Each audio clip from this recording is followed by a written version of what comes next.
Hello everyone. This is not a story for the faint of heart. Today, we will be stepping into the darkness of the most gruesome cases, where evil not only exists, but also leaves bloody and haunting traces. This is Real Gruesome Murder Cases, a series of true stories about murders that made the whole world shudder.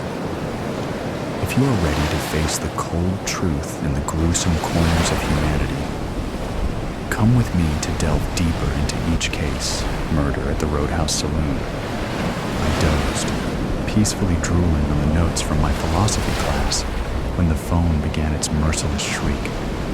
My heart stopped. Notes, pens, and phone scattered across the floor in my shocked and befuddled response. Groggy, I rifled through the refuse until the lighted face of the phone gleamed from under the bed. Grabbing it, I cursed the caller. The ID announced, Carol. Who the hell is Carol, and why is she calling at... I checked the time in the upper left corner of the phone. 4 p.m.? I rubbed the grit from my eyes and checked the ID again. Oh, that Carol. I wonder what she wants. Cousins and the only children of twin mothers and abusive fathers, we called whenever we needed support. Her father, murdered outside a saloon near the rail yard, and mine, a miserable drunk. We spent many hours commiserating about how we hated our families. Hey, Ed, did I wake you? Number, I was reviewing my philosophy notes. You were asleep. Sorry, but I need to talk to you. She sounded agitated, upset. Okay. She'd gotten a call from some lawyer about the estate of our recluse Aunt Zoe. Estate? I didn't know the stingy old bag. No one did. Why you? Why not one of her sisters? They hate each other as much as they hate Aunt Zoe. Zoe was the elder of the three, and they hadn't spoken to each other in years. The lawyer said Aunt Zoe named me as executor of her will. Wow! I drilled my left eye with the knuckle of my index finger. Did you know her? Jerk, what a stupid question. Yeah, sure, we're best friends. No. Sorry, I'm not awake yet. How can I help? Thanks. I knew I could depend on you. I chuckled. I'm all you've got. You don't know the half of it. So the lawyer told me she has a storage unit with all her belongings, and we need to sort through them. Oh God. Was she a hoarder? I can see it now, digging through mounds of useless crap, rat dung and spoiled food. Better get us some hazmat suits. Carol barked a sudden laugh. You watch too much TV. Not with the classes I'm taking.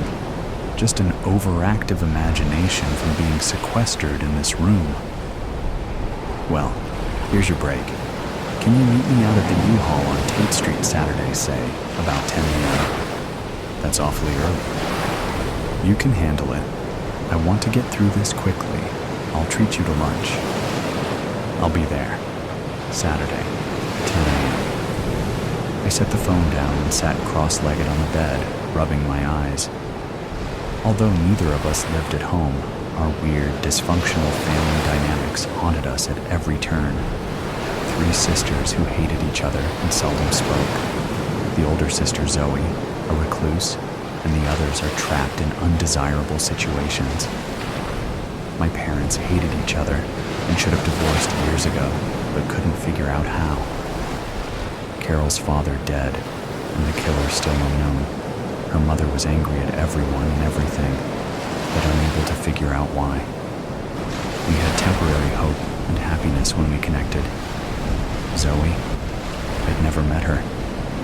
I'd heard she was caustic and could squeeze a nickel until it squealed. Saturday rolled around and I overslept my alarm. After wolfing down some toast, I grabbed 2 lattes from Starbucks and parked outside the storage unit. Relieved that I didn't see her car, I slumped back in the seat. One of the building's hallway doors opened, and Carol sauntered up to the driver's window. I opened it about an inch Oversleep? Number, I'm 5 minutes early. I got here 15 minutes ago. You're late. Cut me some slack. I got you a latte. Oh, how sweet. I wish you were my brother. Am I forgiven? Even though my clock said I was early? Yeah, let's get this done. Thanks for coming. You know I meant it when I said, I'm all you've got. Yeah, I thought of that too. She sipped her latte, muttering, so strange. And they're sisters. Well, let's do this. She held up the pinky finger of her left hand as I got out of the car. Together? What? We're back in grade school. Come on, best friends, secret pact. She waved her pinky. I hooked hers with my left pinky. Always. Our secret pact, as unique as the port wine-colored birthmarks tracing the length of our joined fingers. A sign we told all our classmates that made us special with secret powers, and when joined together, unbeatable. A stupid kids game that became our trademark and kept us close. I followed Carol down a long hall of articulated doors. She stopped at one of the middle units, drew a key from her pocket, and stuck it in the padlock. It still bothers me, I mused. She held the lock but didn't turn the key. What? Why did someone you never knew make you executor of her will? She grinned. My reaction to sorting through the old bag's hoard was bad, but you should have heard Mom's. She gave the lawyer hell and hung up on him. How'd your mom react? I gave my shoulders a lift and squeezed my face with an exaggerated frown. Beats the hell out of me. If you hadn't told me, I wouldn't have known. She pinched her lips together and shook her head. Family dynamics. She must have really been pissed at our mothers. The padlock snapped open. Ah, you ready for the big reveal? Open sesame. The door rolled up. We stood there with our mouths open. You're kidding? Carol shifted to one foot, tapped the toe of the other, and curled her fists against her hips. Every exhale snapped from her lips with a soft puff. I cracked up. You certainly needed help. We stood in the doorway of the mid-sized locker, me snickering and Carol puffing, and stared at two steamer trunks standing on end in the middle of the otherwise empty unit. No hoard, no clutter, nothing but those two steamer trunks. Carol glanced at me from the corner of her eye and told me to shut up. Then she patted her hands together. Well, you take one trunk, and I'll take the other, and we'll get out of here in half the time. Whatever floats your boat. We still on for lunch? You and your appetite. And with that, we strolled up to the trunks and opened them. Years of memories spilled out in a flood of photos and letters and toys. We stood there in stunned silence. What is this? The overwhelming sight numbed me. How do we sort this out? Where do we begin? Well, I dropped to my knees. I guess we start digging. Carol nodded blankly and followed my lead. Together, we sifted through the life of this discarded person, someone we knew nothing about, awed at what we touched, held, and read. Out of this confused detritus of an enigma's life blossomed a persona of love and caring that eluded everyone who thought they knew her. In this kaleidoscope of wonder, we buried ourselves until I stretched and glanced at my watch. God almighty, we've been sitting here for almost 6 hours. It's 2:45. Carol sat back and crossed her legs, holding what appeared to be a letter. Hey. Her voice broke, and large tears began to roll down her face. You gotta read this.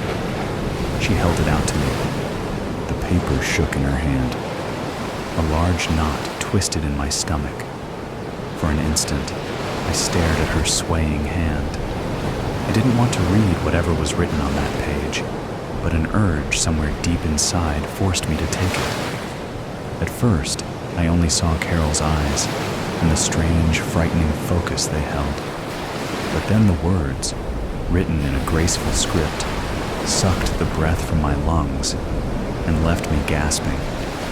My hand flopped in my lap, my arm weakened by the weight of the message.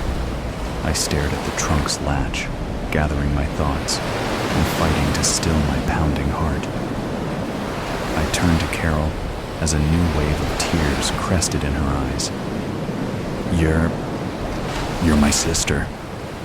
She answered with a rapid nod and hid her quivering lips behind her hands. My God, but why? How? I waved my hand toward the contents of the open trunk. I think this is starting to make sense. I pushed aside the clutter, digging toward the bottom corner, and stopped. I pulled out a birth certificate, mine, and held it up with 2 fingers like it was radioactive. She held a similar one up to me. The certificates list Zoe as our mother, but no father. Deflating thoughts of illegitimacy flooded my mind, stopped by Carol's words. "Read the second page of the letter," she said, her voice thinning. Bile-laced fear lashed the back of my throat, but the sour taste receded, overwhelmed by my need to know. The muscles in my throat swelled. I couldn't read the words for the blurring in my eyes. Blinking, a wet saltiness spilled into my mouth.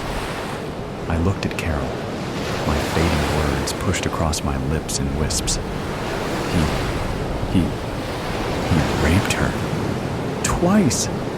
The bastard raped her twice!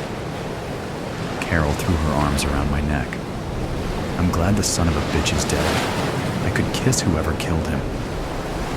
We relished the comfort of each other's arms, and finally withdrew, sitting back and inhaling languid breaths, drained of emotion and strength. I wiped my face with my shirt sleeve and gazed at Carol. Well, I chuckled. Sis, what now? She leaned her head back and took a deep breath, puffing out her cheeks and blowing the air toward the ceiling. Then her head slumped against her chest. I don't know. Bro. The metal walls of the unit rattled with shrieks of laughter. I slanted my head toward her. But, I mean, he was your... Sorry. I mean, our father raped our mother. Well, until now we knew him as my father. She chuckled. What a fucking shock. But, I mean, did our mothers know? Is that why we ended up with her surrogate twin sisters? I don't know, and to tell you the truth, I don't care. I've wondered why I never felt a connection to my parents. Now I know. They aren't my parents. Shit. Here's the clincher. I pulled a photo of Zoe from the pile. She must have been around 20. I handed it to Carol. She was quite a knockout. No wonder your dad couldn't keep his hands off her. Take a look at her pinky. Carol brought the photo closer and studied her own pinky and then mine. Same birthmark. A dark sadness pained me and my eyes blurred. Carol brushed a tear from my cheek. I know what you're thinking. I would have liked to have known her too. We wrapped our arms around each other and pulled each other close like the lost brother and sister we were. I kissed her cheek. Thanks, sis. I needed that. She took the letter and reread the second page. What did you make of this last paragraph? I didn't get that far. She handed it back and I read it 6 times. Remove the tape from the anchor. I glanced at the trunks and the piles surrounding us. I don't know. These trunks must be 100 years old. I don't have a dot. I stopped, staring at the interior of my trunk, then Carol's. Scenes of the early 1900s decorated the interior linings. Famous destinations adorned the lining of her trunk, and famous cruise liners adorned mine. Wait a minute. I emptied my trunk and scrutinized the lining. The Titanic sat at anchor in one corner. I shined the light from my phone, and a 5 or 6 inch piece of clear tape, starting at the Titanic's anchor chain, gleamed. I pulled the tape, revealing a tear in the fabric behind it. As I peeled the fabric back, Carol squeezed closer, peering over my shoulder. I heard her breath stop. Beneath the fabric was a thin brown envelope and another photo. I glanced up at her. More surprises? Let's see 'em, damn it. I pulled the photo out. Carol gasped.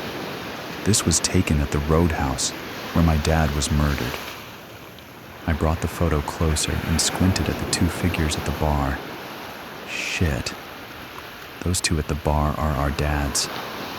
Yeah, and by the looks, yours is about to punch mine. He really looks pissed. I flipped it over. It's dated. Carol snatched the photo from my hand and choked a soft gulp. Jesus, that's the night he was killed. I'm sure my face reflected her look of confusion. Like, is it possible?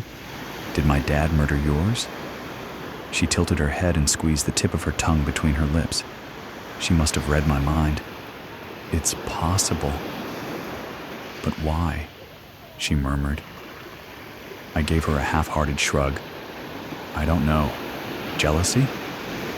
I sensed my eyes suddenly widening as the idea sunk in. Crap, were they fighting over Zoe?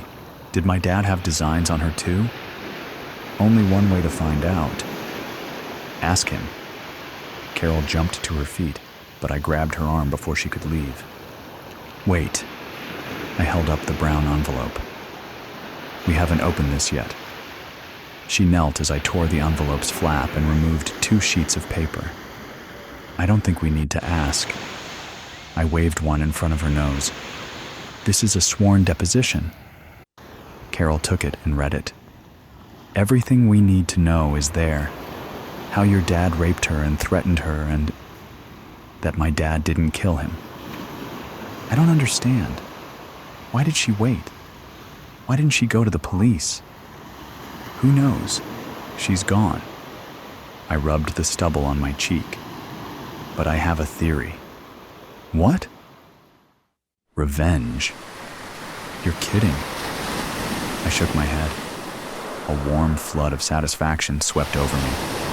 Nope. He was always a suspect, and she knew he was in a miserable marriage. Hell, I was there. I saw it. Obviously, he didn't know she knew. Whatever it was, she knew. But then maybe she got more satisfaction out of watching him wallow in his own personal hell, drinking his life away, broke, living with a woman who hated him. I know Mom wouldn't leave him because she wanted him to be miserable. Maybe she knew too. He wouldn't get a divorce because all sorts of shit would come out about him. Wow, you gotta be angry to wait that long. Holy crap. My mouth dropped. What? I held up the second sheet. This is her will. Carol sat up. Did you know she was married? She shook her head. 35 years. Her husband died 6 years ago, which explains your choice as executor, I guess. Well, what's in the will? My saliva turned to sand. I shoved the paper toward her. The more she read, the wider her eyes became. She slapped the palm of her hand over her mouth. Is that a $sign with 5 zeros behind it? My head bowed toward her in 2 quick, stunned nods. Carol broke into a hysterical laugh. She left everything to us. Where did she get it? Who cares? If that ain't revenge. I turned a sober look her way. What now? It took her a long moment to contain her laughter. Then it sank in. Get a lawyer? That's a good start. I clasped my hands around hers. We've learned a lot today. Good things about you and me. I just hope her will, what she gave us, won't come between us. She smiled. Never. let's talk options with the lawyer, and she surveilled the residue of Zoe's secret life. Come back and clean this up later. I don't think I can handle any more revelations. No truer words were spoken. How about pizza and a pitcher of beer? I'm ready. She pulled the padlock key from her pocket. I'll lock up and meet you outside. Oh. I stopped and picked up a small envelope and handed it to her. This was clipped to the back of the will. It's addressed to you. Me? She turned it over in her hand. Take your time. I'll wait outside. Carol rolled the door closed and locked the padlock. She put the key in her pocket, opened the envelope, and removed a photo. Her breath hung in her throat. She dropped it like it burned her fingers and stumbled toward the exit, but then turned, ran back, and snatched it from the floor. She stared at it, mumbling, "That's me, at the roadhouse." She shot quick glances up and down the hallway and collapsed against the wall, rubbing the back of her hand across her lips. Closing her eyes for a moment, she rolled her head from side to side and then read the notations on the back of the photo. Dated the night her father died, the sweat ran down her neck in rivulets and her flesh turned cold. Below the date, 8 words, penned in Zoe's graceful script, closed the door to her enigmatic life. I know you killed him. He deserved it. Marie Antoinette. Squat, beige and Soviet. The Marie Antoinette apartments stood against the stale gray Minneapolis sky. Irony of the worst kind, he thought, blandly ugly and unconscious. He would take exquisitely self-aware irony any day over this 3-story architectural monstrosity, classed up with tacked-on ionic Greek columns, harsh blue LED Christmas lights wrapped inexpertly around them, canned Christmas classics pumping through the air. God, this place was only better than a minimum security prison by a hair. But it was all he could afford now, so he'd just have to lower his eyes and his standards every time he approached. He tried to avoid the other people in the building, but a few of the near indigent souls, especially the family across the hall, insisted on pestering him with their lowbrow holiday cheer, the cheap gift of homemade cookies, the invitation of a seat at their dinner table on Christmas night on the flip side of a child's crude drawing of a Christmas tree slipped under his door. All this might have been more bearable if anyone who knew now understood why the Marie Antoinette apartments pained his soul, filled him with righteous rage.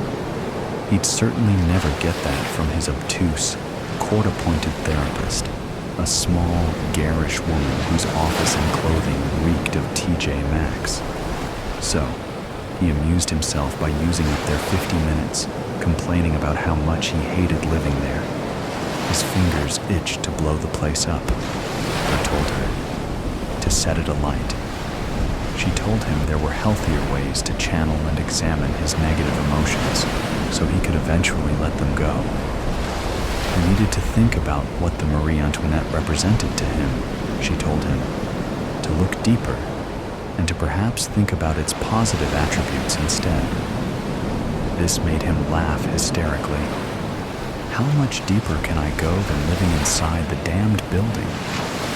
Should I dive into the meaning of my laminate, faux wood floors and formica kitchen counters, the rancid smell of old cooking that oozes from the graying, cracked walls studded with nail holes and abandoned archaeological remnants of tape from all the miserable souls who inhabited the purgatory before me? How about the rust-stained, leaking toilet and body oil-marked tub? Should I look for Rorschachs in its grimy patterns? That's not what I meant, she said quietly. And you know it. Well, I cherish my negative emotions, he said, suddenly tired. They're the only things keeping me going these days. Till the near morning, a couple of weeks before Christmas, after one too many sleeping pills, he had a vivid dream. It started out of focus as he dragged himself toward the Marie Antoinette, bearing his usual cloak of heavy gray resignation, and pushed hard against the main door, as he always had to. Only this time, the door sprang open, and instead of jarring, cold Christmas music, warm strains of exquisite chamber music vibrated through him. All came into focus. The entryway had grown to twice its size, the gray, nondescript industrial carpet replaced with a glowing mahogany parquet floor. Instead of aluminum mailboxes and a frameless wall mirror on either side of the narrow space, giant gilt mirrors reflecting golden candlelight and gold and cream fleur-de-lis silk wallpaper covered the walls. The walls heaved outward until the room became what it wanted to be, a grand palace ballroom, complete with gently tinkling, candle-lit chandeliers. A ballroom for him alone. The effect was ostentatious, but stunning, the way his ex-wife had decorated their homes in the city, on the island, at the lake, near the slopes, their homes for every preposition, all gone now. He dream-prayed he had died and gone to heaven, but he awoke to the same ordinary life, the drab apartment, a shift at the same greasy job, and another boring session after it with his therapist, the only person he ever said more to than, "Can I take your order, would you like fries with that?" A woman he would have sneered at, if not ignored, in his old life, and would again someday when his luck turned. Would he tell her about his dream?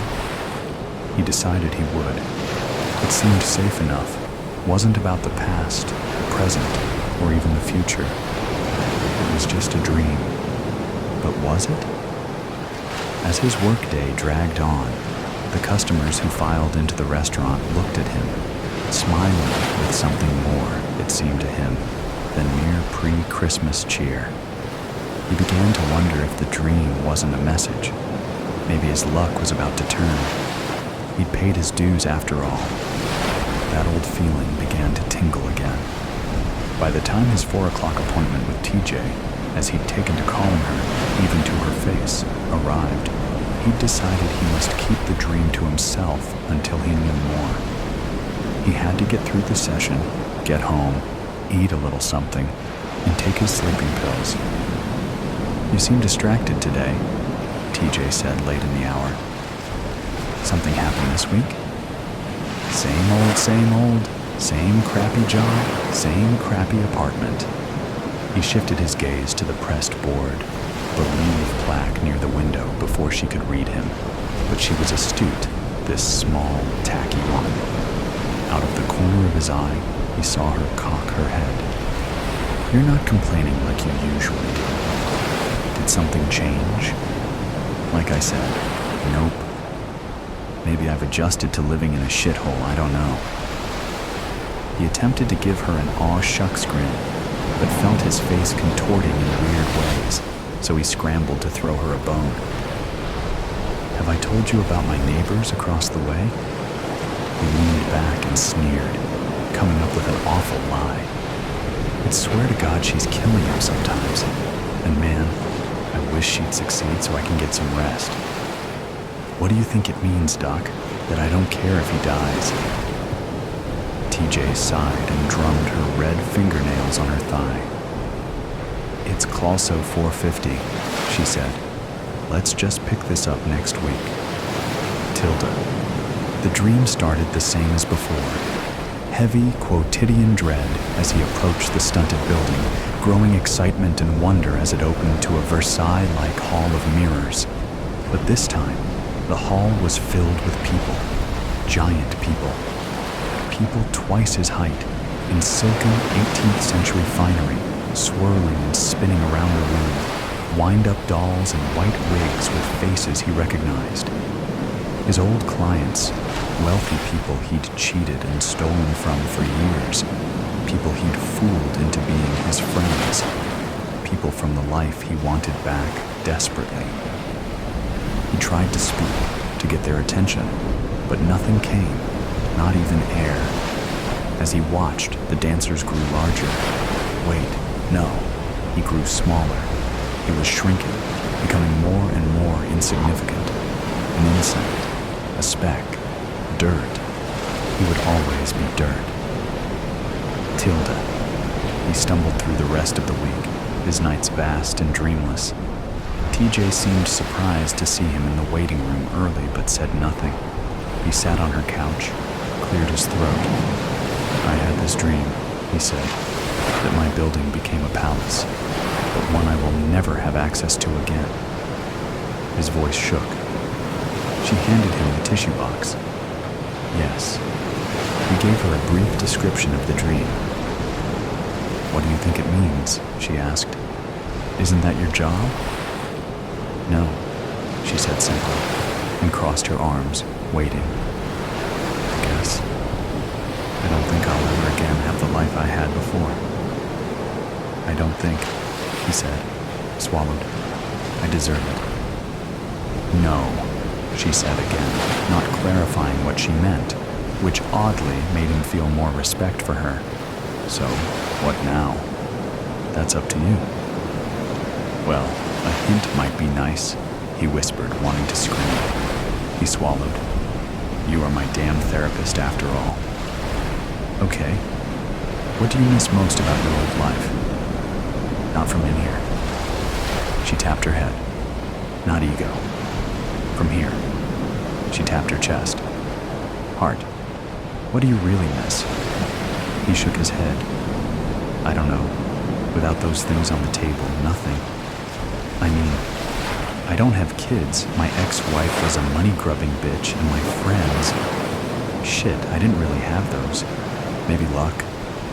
But that's not what you mean either. I know what you're getting at, but you're barking up the wrong tree.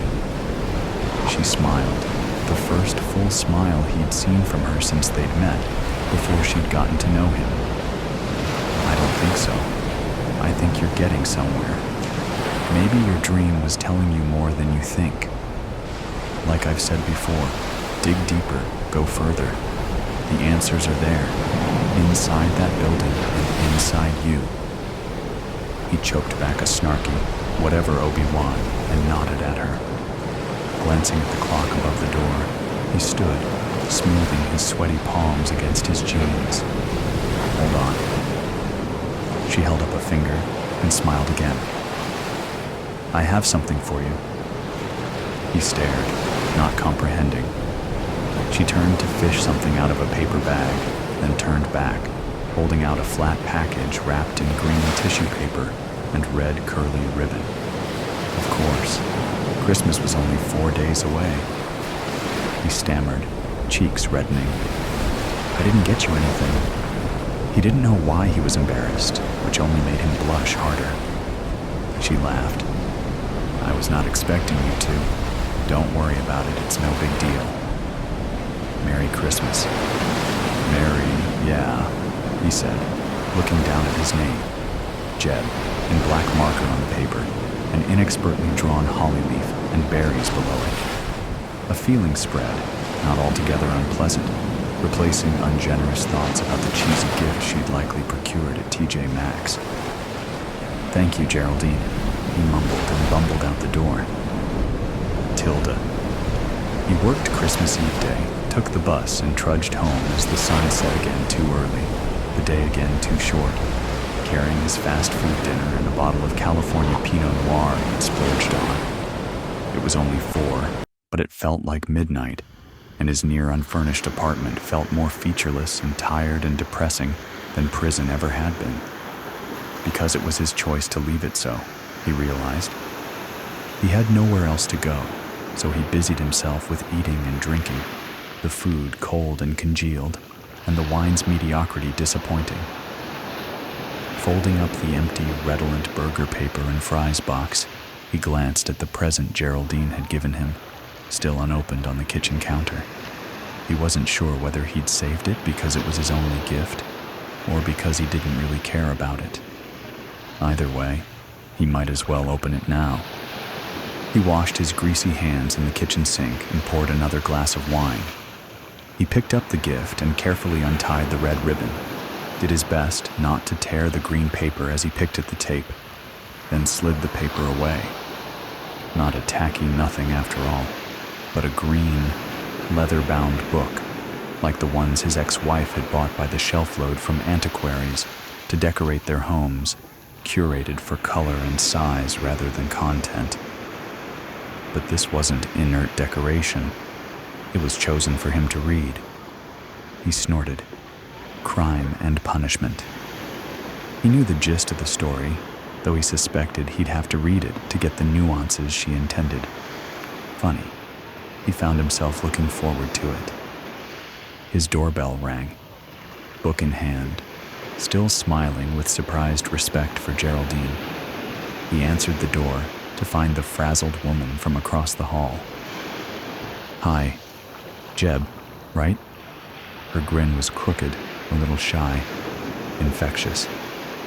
He nodded, and she said, "Marissa, you never responded to our invite to dinner for tomorrow evening. Can you make it? We'd be glad to have you. We're making turkey with all the fixings. A couple other neighbors are coming." He considered this only a moment, tasting the oily coating of his pitiful dinner as he licked his lips. "You know what? Yes, Marissa. I'd be honored. Can I bring anything? Just yourself." She grinned again. 6 o'clock sharp, if that's okay, because of the Munchkins' early bedtime. "Sure," he said, finding himself grinning in response. 6. Great. She glanced at his book, then inside the doorway at his near-bare apartment. "Looks like a bookshelf is in order, huh? Maybe even a sofa." She laughed. He couldn't help but laugh with her. "Yes," he said. "It's time." Again, that soft, warm lightness pushing out something hard and heavy he hadn't even known was there. What was it? Only later, while lying on his second-hand mattress on the floor, after he'd read the long first part of the leather-bound book about young, impoverished Raskolnikov scheming and rationalizing his decision to murder a pawnbroker for her money, did it come to him.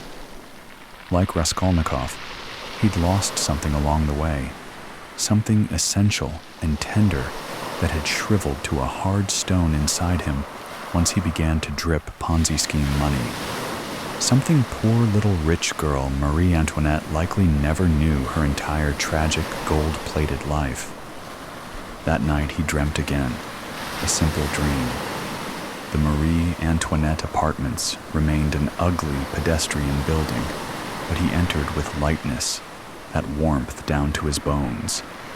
He greeted neighbors in the lobby by name, delivered groceries to the housebound old lady down the hall, went into his simply but warmly furnished apartment to make himself a nourishing meal.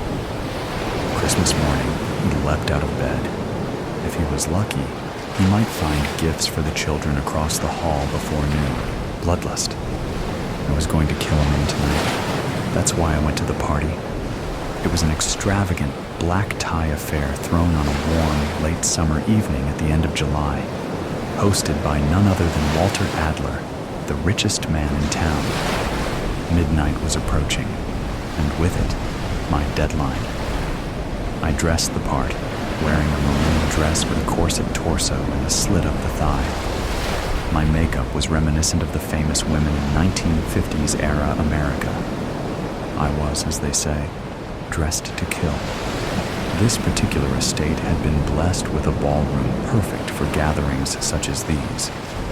I was on the second floor of the Galant mansion, leaning over the rail of a balcony overhanging a bar in the center of the house. I was at my perch, an elegant nighthawk waiting for my prey.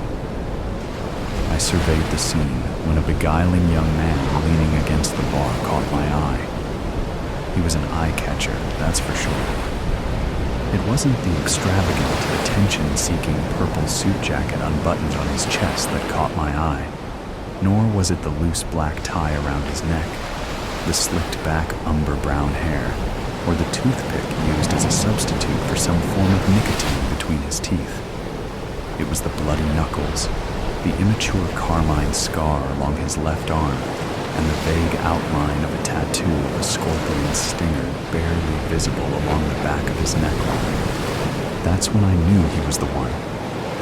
He was described in his profile almost identically to how he appeared. His demeanor confirmed what we knew of his personality, that he was egomaniacal, vainglorious, but unfortunately charismatic, and believes himself to be philanthropic. He was ingenious, devilishly handsome, and beyond intriguing. Surely only he could be the target I was assigned. It was such a shame I was going to have to kill him. There are plenty of ways to murder someone without any comprehension of observation on their part. In order to properly take the life of someone as smart as this particular gentleman, the key is to get him to notice the oddities engraved in your actions while providing enough of a distraction that he chalks it up to a beautiful dame's unfortunate personality. This man was no half-wit, but he was young, attractive, and vain. So, I deduced that an old-fashioned plan of seduction would work out beautifully. For me, at least. I turned around and sauntered gallantly through the crowd of laughing and smiling wealthy people, all pretending to have not a care in the world. If their lives were really that easy, I'd be out of a job. I demanded my presence to be conceded to subtly and silently, as I smiled politely at those I walked past, muttering a few phrases of pardon along the way, all the while never taking my eyes off this mysterious, charming stranger. I made my way down the mahogany staircase and along the edge of the room absolutely packed with dancers. I managed to spot the bar at the very end of the room and strolled innocently towards it. I sat in the bar stool next to him, the curious stranger that had become my prey, and waited like a vampire in a doorway for just a few seconds before making direct eye contact. From this distance, he was even more of an engrossing sight. He had dark scruff resembling a goatee on his chin, perhaps a dozen small white scars along his hands, arms, and even one on his forehead, and he smelled vaguely of fire whiskey. Most of all, there was an impossible-to-miss look of a tormented wild beast hiding deep inside his eyes. After making it clear I was sizing him up, I gazed at his unbuttoned jacket and smiled. He started to look me up and down in response before smiling softly and shifting his body to face me while still charismatically leaning against the bar. He thought he was at the advantage point. Little did he know he was walking right into my trap. He was playing along beautifully, yet stupidly all at once. I had no time to waste. I reached out towards him, offering my hand while gazing playfully up into his tortured eyes. I asked delicately, "Care to dance?" He grinned while grabbing my hand and slipping me off of the stool. "What's the name, Toots?" I stepped closer to him, so we were breathing the same air. I became acutely aware of the fact that he was at least 5 inches taller than I was. "Does it matter what my name is, as long as we both have a good time?" He chuckled and grabbed me by the waist while leading me out onto the dance floor. "Fair enough, princess." I was guided by the small of my back to the center of the dance floor as a romantic song began to play.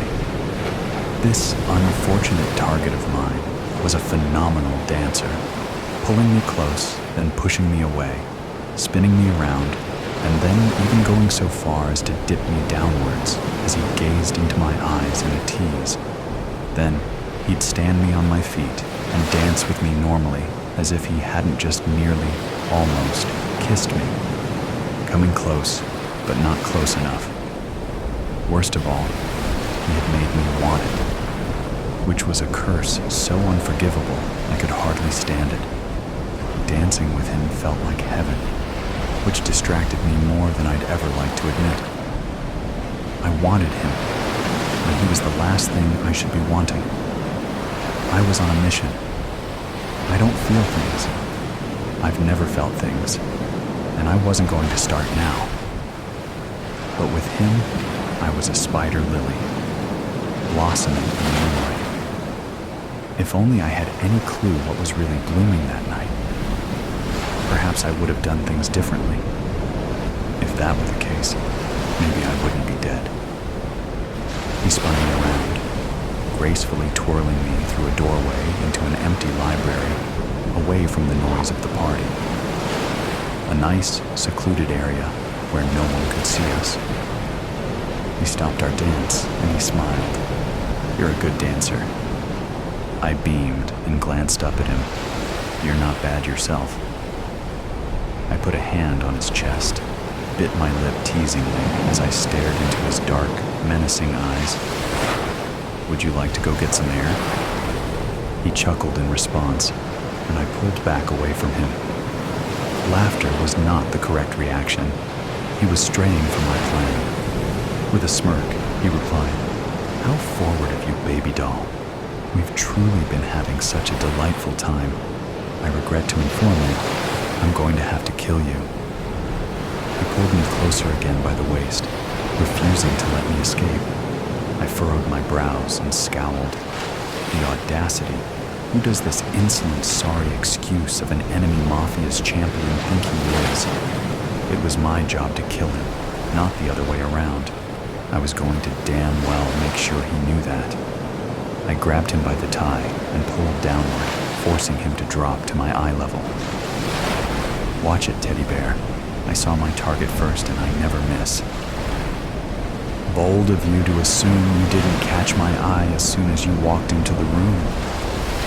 He squeezed my waist, spun me around, and pulled me backwards so my back was flush against him, and whispered in my ear from over my shoulder, "Your organization is corrupt. You won't see us coming. The scorpions will strike to kill before you can blink. You're just one of many targets, darling. Don't flatter yourself by thinking you're anything special." His failed attempt at hurting my ego was adorable. I spun back around to face him and wrapped my hands together behind his neck. "You assume I'm one of them. You're either one of them, or they started hiring harlots to do their dirty work." I rolled my eyes and scoffed, but he wasn't wrong. He simply saw through my plan. I grabbed his waist, taking my turn to pull him close and whisper in his ear, "You're handsome, but I'm afraid that's where the charm ends, dear. I'll be the one doing the killing tonight." With that, I unsheathed my dagger through the slit in my dress and held it up to his throat. I tried to slit it, but he held his arm up just in time and was barely preventing me from doing so. He used his legs to kick me in the stomach, and I kneeled over, allowing him to grab the dagger and pin me against the wall from behind. "You're enamoring, glamorous, and clever. I'll give you that. What you lack is the ability to anticipate someone just as enticing, charming, and intelligent as you working for the other side." I found his accusations laughable. With a chuckle and condescending smile, I retorted, "Once again, you're full of assumptions. I'm harder to read than you think. Also, how bold of you to think even for a moment we're anything alike. You'll never be as good as me. After all, I would have killed you by now if I was in your position." He grabbed my wrists, pinning them behind my back, and he dug the blade a centimeter into the back of my neck. I felt the cool rush of fresh blood trickle down and along my spine. "As good as you are at what, darling? This strange little game we play, juggling puppets and puppet masters, doing as we're told with no question under these false assumptions that we are making a name for ourselves, doing something praiseworthy, boosting our egos with the blood of our enemies. If we're playing this game, you have to lose to win. You and I are both losers, love." I used my entire body weight to shove into him with my torso, knocking the dagger out of his hands. "Would you quit with all of the nicknames?" I screamed as he twisted my wrists and pushed me harder against the wall in an attempt at pinning me. He started to breathe heavily in the struggle, but managed to say, I would, if you'd give me your name. I kicked him hard, over and over in an attempt to get him off of me. I practically screamed in frustration. Ha, fair enough. He pulled us both backwards in a quick, jarring motion, shoved me to the floor as he let go of my wrists, brilliantly giving himself a few seconds of an advantage to bolt for the nearest open window overlooking the evening city lights. I propelled myself against the floor and jumped to my feet, turning to face him, still standing in the window. I didn't bother chasing after him. If he was going to jump out the window, pushing him wouldn't do him any harm, and it was too late to stop him at this point. So, I ran my hands through my hair and smiled. You could always still join me, you know. In a moment, he turned to face the fight-stained room. He smirked as he gazed at me with those haunted, gorgeous eyes. Sorry, sweetheart, but I'm not interested in your sorry excuse of a mafia. You're nothing but a cult of bastards worshipping Miss Scarlet LaRue. And believe me, she isn't worth the hustle. Until next time, say the dance for me, darling. With that, he fell backwards out the window. For the love of murder. The wine glass shattered, and instantly conversations at the table came to a halt. There wasn't even a dull whisper to be heard, the silence utterly shocking. Nervous eye contact was made between the group until their attention was drawn elsewhere. His body was convulsing as foam began to form at the edge of his lips. The shock in his eyes left unchanged, while the pigment of his face turned from white to red, and then horrifically blue. "Somebody do something!" his wife shouted, gripping her husband's shoulders and ravenously ripping at his shirt collar. The silence then broke, not into conversation, but the sounds of clattering utensils and chairs being pushed aside. Two gentlemen rushed to the convulsing man and lowered him from his chair to the ground. The convulsing began to slow then, until it came to a stop, as did his breathing, as well as his heart. One of the gentlemen placed two delicate fingers on the side of the old man's neck, let out a long sign, and shook his head in remorse. His wife began to sob.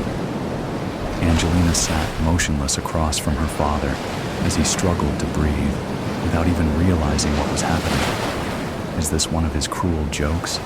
Some way to make the night memorable in his own cynical way. Just hours ago, Angelina and her father were dancing together, him in a three-piece suit, her in her wedding dress. Now he lays lifeless on the floor, blue in the face. Andrew is gathered with the other men. They whisper silently together, most likely deliberating on what to do with the body. Julia, her stepmother, lays upon her father's dead chest and heaves enough breath for them both. Angelina is still. She feels the hammering in her chest, the heat rising the nape of her neck. She is processing what is going on around her, on high alert. She doesn't have the capacity to be hysterical right now. Hysterics won't allow her to justify what has just happened before her very eyes. Her father was murdered. As the men gather in the corner, Angelina clears her throat. Every muscle in the room stops and turns in her direction. Andrew, do be a dear and gather Julia, please. She needn't be so hysterical considering she poisoned my father and her husband. Angelina said, so poised, as her chest break out into hives. Julia leaps upwards, crashing into the table and rattling the china. Her cheeks are streaked with thick black lines as she begins to scream. She lunges across the table where Angelina is sitting, forcing the gentlemen to leave their huddle and offer their assistance with subduing the events that are about to unfold. Angelina sits unscathed. You wretched brat! How dare you say those words and accuse me of such? I will not stand for this in my house, you unworthy fool. Julia's claims come in short stabs, as she continues to struggle against the gentleman holding her back. Andrew's father, Leroy, attempts to calm the situation. Now, let us all take a breath. There is no need to point fingers or make such accusations. We do not know what happened, he says. With all due respect, Mr. Montgomery, my father was brutally murdered in front of my very own eyes, in his very own home, and the very day that was supposed to be my happiest, hisses Angelina. We shan't let anyone leave until they either confess or until we can bring the authorities in to decide for themselves. I, for one, know Julia has been pressuring father to update his will to denounce me as full beneficiary of his estate since Andrew and mine's engagement. Angelina is wild-eyed now. Her stoic demeanor during the events has dissolved into utter rage. Andrew makes his way to her side. Julia is being restrained by Andrew's brother and father. Her sobs have evolved into a low growl, wolf-like, ready to plunge for Angelina's neck. This is obviously a horrific event, one that cannot be rectified. As my wife is saying, I don't believe this to be pure coincidence or even an accident at that. We were all drinking the wine tonight, were we not? Andrew asks. The remaining guests look amongst each other and nod simultaneously. And yet none of us are exhibiting the effects that overcame Mr. Lawrence. Poison is not out of the question. Father, please alert the staff of what has happened. See to it they promptly head to town to alert the authorities of this situation. As for everyone else, please meet in the main room. We will gather there until further instruction. Andrew guides Angelina out of the dining area, away from her dead father lying on the floor just feet away. Julia couldn't have done this, he whispers so delicately into her ear. She doesn't have the brains to go about navigating poison. She'd end up dead herself before she pulled anything like this off. Angelina scoffs and whispers back, "This is true, if she were working alone." In the main room, the 5 dinner guests gather. Leroy enters shortly after, out of breath, notifying the group that the stable hand has taken upon himself to ride to town to alert authorities. Henry, Andrew's brother, works to start a fire. Julia, with her now untamed hair and cranberry sauce-stained dress, finds a chair in the corner and begins to sob, less hysterically this time. Angelina and Andrew take to the main couch. Elizabeth, Angelina's cousin, rushes to sit beside her. "What is going on?" she whispers urgently to Angelina and Andrew. Their heads all bow together to keep their conversation low. "You don't really think he was poisoned, do you? That can't be. There's no way anyone would do such a thing, let alone to your father of all people. And tonight?" Elizabeth is trying to rationalize the events that transpired not even 25 minutes ago. A large part of her is feeling guilty for occupying most of her dinner conversation with Henry. How could she not, though, with those gorgeous eyes and seductive smile? The way he caressed her thigh during the first course. Julia has to be behind this, Angelina whispers back to Elizabeth. She's always been after father's money, and now that Andrew and I are officially married, she wants the whole lot for herself. Angelina pinches the bridge of her nose, trying to gather her thoughts. Had she been this desperate for the money I would have relented, I'd rather have my father alive than his estate. Andrew takes her hand away from her face and entwines her fingers with his. The authorities are on their way. We'll come to a resolution, he reassures her. Julia stirs from her spot in the corner. "Leroy, was that not your bottle of wine you shared with the rest of us tonight? How generous of you." The sarcasm comes off like a knife, and ever so slightly Leroy begins to perspire. Julia continues, "And did you not uncork the bottle yourself? A way of thanks for the marvelous and expensive night Mr. Lawrence threw for your son and now daughter. You took Mr. Lawrence's glass yourself to fill. denying the waitstaff. Everyone's attention turns to Leroy. Yes, I did bring the wine, uncork the bottle, and pour Mr. Lawrence's glass, but I swear I did nothing of the sort to bring him any harm. I can assure you all that. Leroy dabs his face with a handkerchief. Father would never do such a thing, Mrs. Lawrence, Henry interjects. Absolutely not.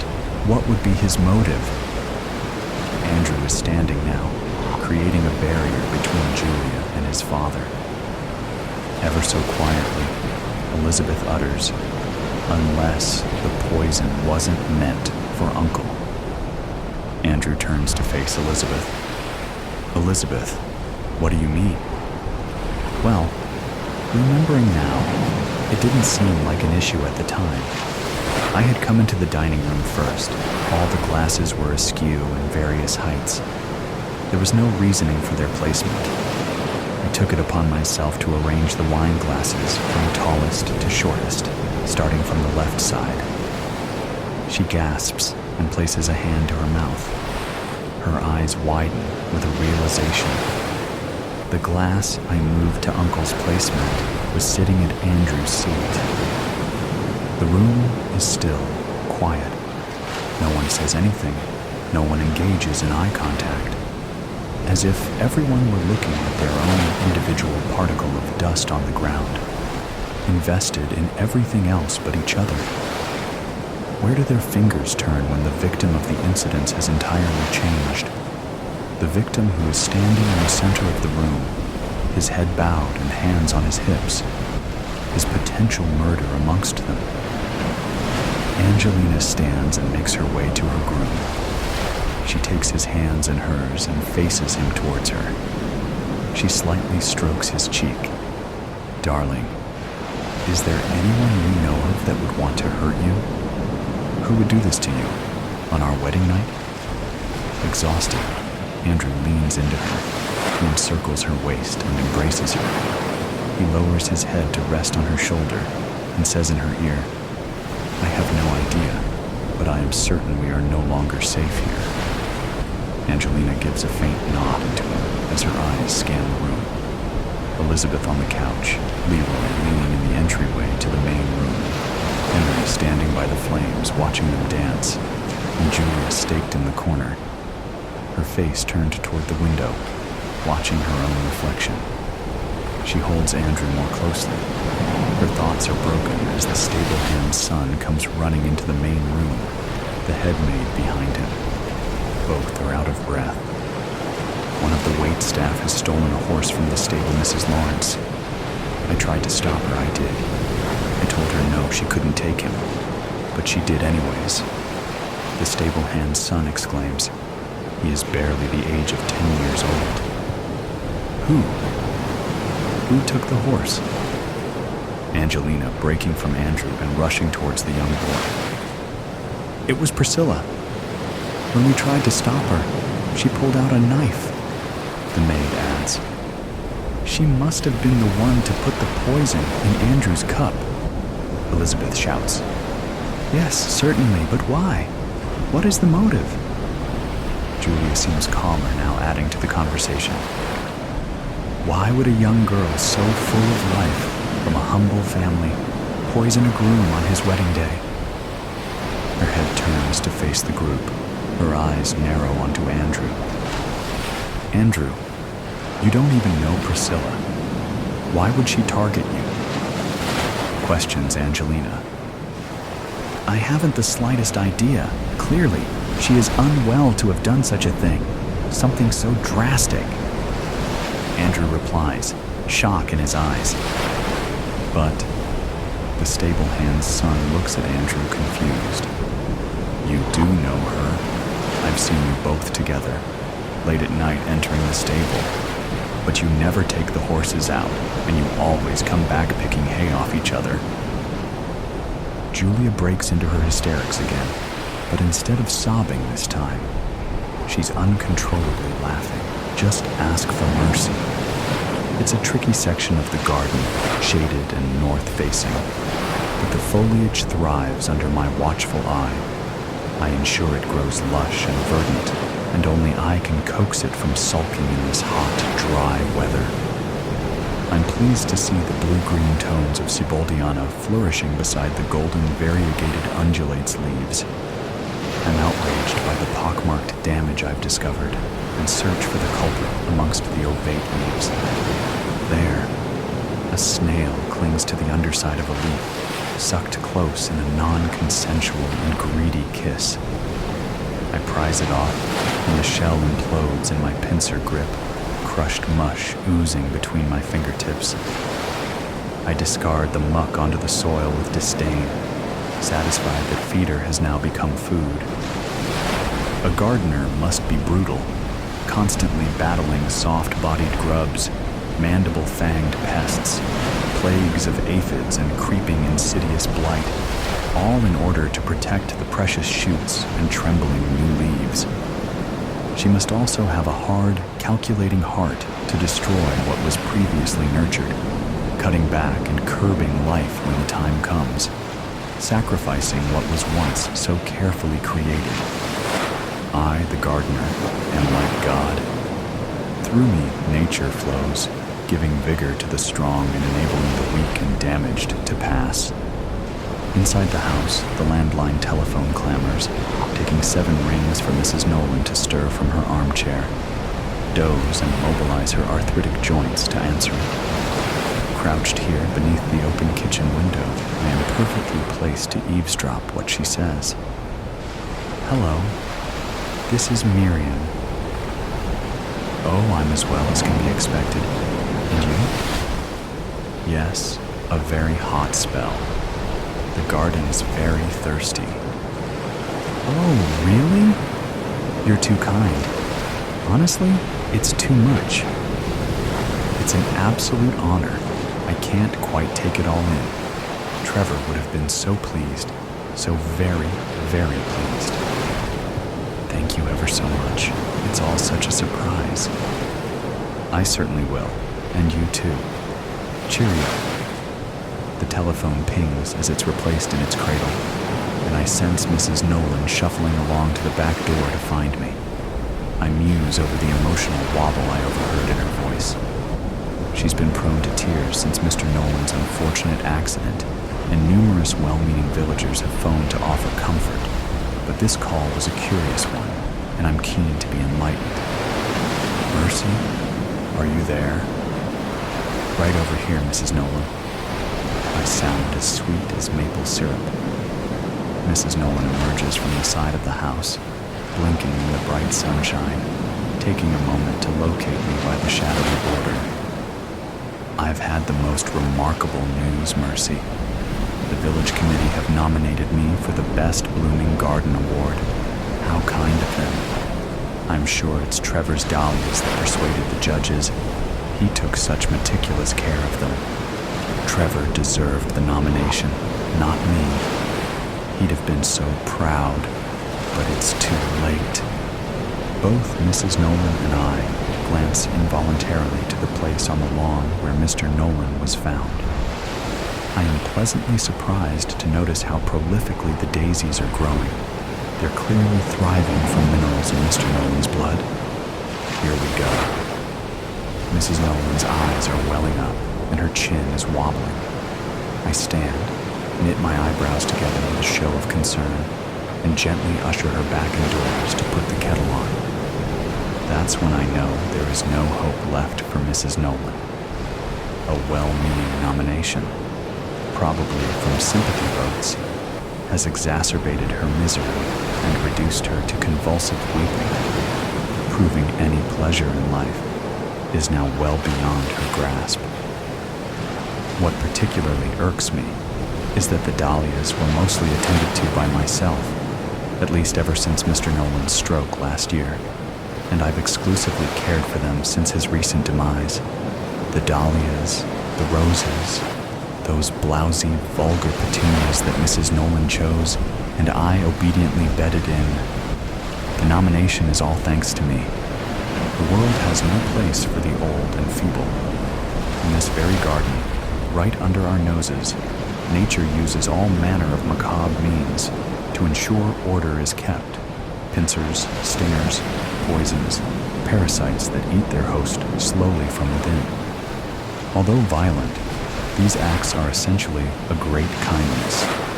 A kindness Mrs. Nolan now deserves. Star. I ponder my options. Whilst some impulsivity was involved with Mr. Nolan, this time I'll carefully consider my plan. Not to say last time wasn't efficient and effective. I'd taken great care that afternoon to prune the privet hedge to perfection. I was clearing away the cuttings, gloved as the sap can sting, whilst Mr. Nolan limped up and down, pedantically questioning some cross-branch irregularities he perceived in the shrubs. I pitied him, unable as he was to appreciate my work and no longer able to manage the shears himself with one useless arm. It was the least I could do to relieve him of his agitation once and for all. Stepping close, I plunged the points of the shears into his fleshy, cotton-shirted paunch, which gave little more resistance than a fish belly, and slid the blades upwards under his ribs. It was remarkably easy. This single moment of pain was all it took to free him from his frustrated, failing body. A poppy crimson stain blossomed under his spread fingers as he clutched his gut in a futile attempt to hold back the seeping blood. Before my eyes, his pallid face became slack-jawed with disbelief. He gurgled and spluttered, eyes bulging pleadingly, but there was nothing left to be said. As he staggered, I gently grasped him by the shoulders and guided him down to the ground face first, so the blade tips emerged through his back like fresh new shoots. It looked every bit the tragic accident, the clumsy fall of a foolish man carrying tools he couldn't handle when he should have left the work for the gardener. I removed the remaining cuttings under the pretense I'd left much earlier, and left him for Mrs. Nolan to find after she returned from the parish cake sale. Perhaps a similarly violent end for Mrs. Nolan would be fitting. I'm briefly excited by the thought of her pale wrists cut to scarlet ribbons by secateurs, driven to suicide by grief, of course. I suspect the bleeding out could take some time, and given the neighbors' windows will be wide open in the summer heat, enabling them to hear her screams, maybe this is an unwise option. A fall on the patio? I think of Mrs. Nolan's head as the snail shell crushed between my fingers and wonder if one blow would be enough. Multiple blows would be inconsistent with a fall, raising suspicions that could compromise the innocent image I'm associated with throughout the village. I'm reluctant to take such risk. My eyes narrow thoughtfully as I scan the tapestry of summer-petaled foliage in the garden borders. Star Mrs. Nolan's made of Victoria sponge. She tells me it's to celebrate the Best Blooming Garden nomination, but I can see her tired old heart's not in it. Nevertheless, we're both playing along with her pointless charade while it lasts. Do have a slice before you go, she urges me. I'll wrap up an extra slice for you to take home. We're sat at her little kitchen table. I've taken Mr. Nolan's chair as I'm curious to see her reaction, but she doesn't comment. She's adored my company since he's been gone. Evidence of her lonely, pitiful existence. My heart swells to think that soon I'll have released her from her misery. Won't you have any tea, Mercy? She looks quizzically over the top of her cup at my untouched one. I'm enjoying the delicious cake, Mrs. Nolan. I'm certainly glowing with anticipation. Not at the sickly slice on my plate, but to see beads of sweat break out on her forehead. Mrs. Nolan raises a hand, her heart, probably feeling some palpitations. Mercy, you've been a rock over these last few weeks. I don't know how I would have coped without you, she tells me earnestly. A curious sensation passes through me, a brief flicker of guilt, possibly even doubt. After all, it's not too late, is it? I push the inconvenient emotions away. Remembering my role as gardener requires ruthless management of the weak and sickly. And I wait. It's all happening fast now. Panic creeps into Mrs. Nolan's face as her heart begins to gallop like wild horses. She gasps, reaches out a hand towards me, but knocks my plate of cake onto the floor. Both smash into pieces on the tiles. Digitalis perurea, a cottage garden favorite commonly known as the foxglove, is an excellent pollinator, adding height and structure to summer borders. It's also highly toxic. The foxgloves I propagated have been glorious this year, in my opinion, outshining the dahlias by far. From the unripe green seeds, I've ground a paste and steeped it in the tea that Mrs. Nolan's poured from the pot. Her cup stands empty on the table, white and fluted like the trumpet of a foxglove flower. I watch closely, and am certain Mrs. Nolan experiences minimal pain as her racing heart outruns itself, my face disappearing from her view as her vision blurs and darkens. At her age, no one will suspect a thing. Star. The village shop door tinkles as I enter, and I wait patiently while Janet serves a child buying sweets from one of the large jars on the shelf. I smile indulgently at the youngster who glances uneasily at me and takes a wary, wide sidestep around me as he leaves. So strange that children often sense their vulnerability better than their adult counterparts. Mercy, how are you bearing up? Janet is the picture of kind concern. Such a blow to hear about Miriam. I heard you were there when she took poorly. It was terrible, I murmur, eyes downcast. She'd never truly recovered from finding Mr. Nolan in such a state. It was the shock, wasn't it? And a broken heart. Maybe it's all for the best. Janet shudders before her bright demeanor returns. What can I help you with? Could I pop a note in the window, please? To let people know I'm available for work. With Janet's permission, I take out from my bag the card I've carefully written my number on and slide it into one of the plastic sleeves hanging in the shop window. It's placed alongside local business cards and adverts for piano tuition and babysitting. In my neat, orderly cursive, I've written my number and a friendly message. I'm confident there will be a good response, especially as the Best Blooming Garden Award is still up for grabs. Does your garden need some love and care? Call now for experienced help. Just ask for mercy. The Dark Files of Lazarus, case number 13. Lazarus, the city built upon the ashes of Los Angeles, has irony in mounds as high as the carbon steel coins piling up in the newly formed vaults. Theo Baxton was the 13th child born into this city after its establishment.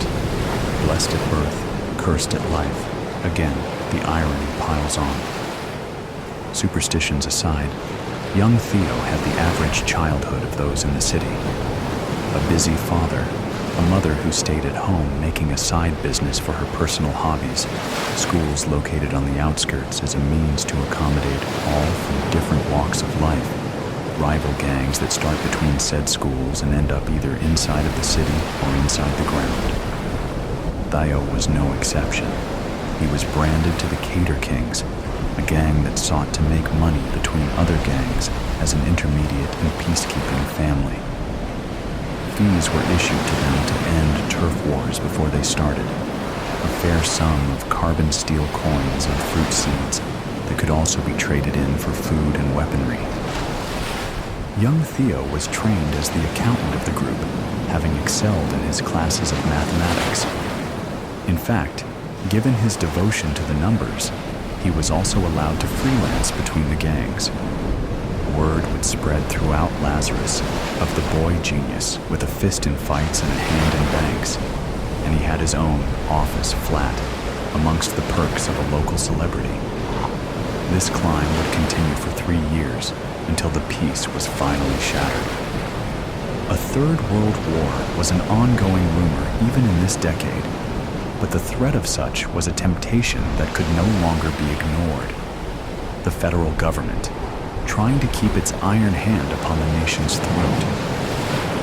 At the same time, groups of states were seceding from the Union, starting with Texas and Florida. California was arguing its points to secede despite being government central for years. Tensions were high everywhere, and all it would take was one little push. According to an associate of Theo, who wished to remain anonymous, a letter with no return address and a waxed seal pressed with an emblem of a serpent eating its own tail. Inside, Theo told his associate that it was from someone named Enzo, asking for help to what was described as a complicated accounting error.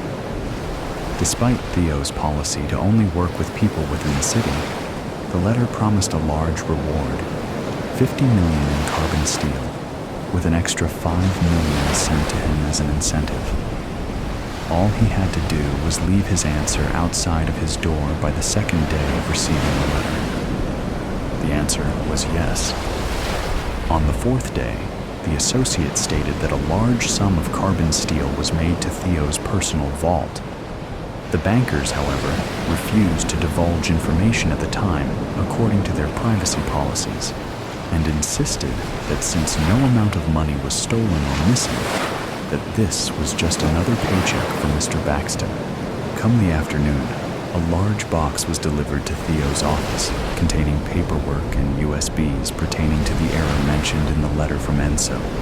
Theo did examinations and cross-examinations, contacted different businesses, and even got in touch with several tax collectors. Apparently, several different accounts belonging to key figures within the city gangs were seized, and the paperwork of each were sent to the wrong people in authority, all of which were dismissed under negligence. Now, no longer needing any trials, the figures could get their money back, but the public servants refused to be involved with the returns. Instead, Theo was contacted as a representative of the Cater Kings to oversee the return of the physical funds. The associate then told of what happened over the next few weeks.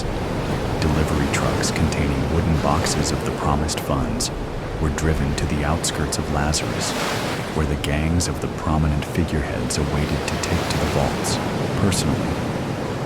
The associate noted two things that were strange. All the truck drivers wore masks, and all the boxes were locked with their designated keys back at the vaults, awaiting in the hands and granted access only by the bank personnel. Still, the gangs were happy to have their money back, and they praised Theo and the Cater Kings as heroes.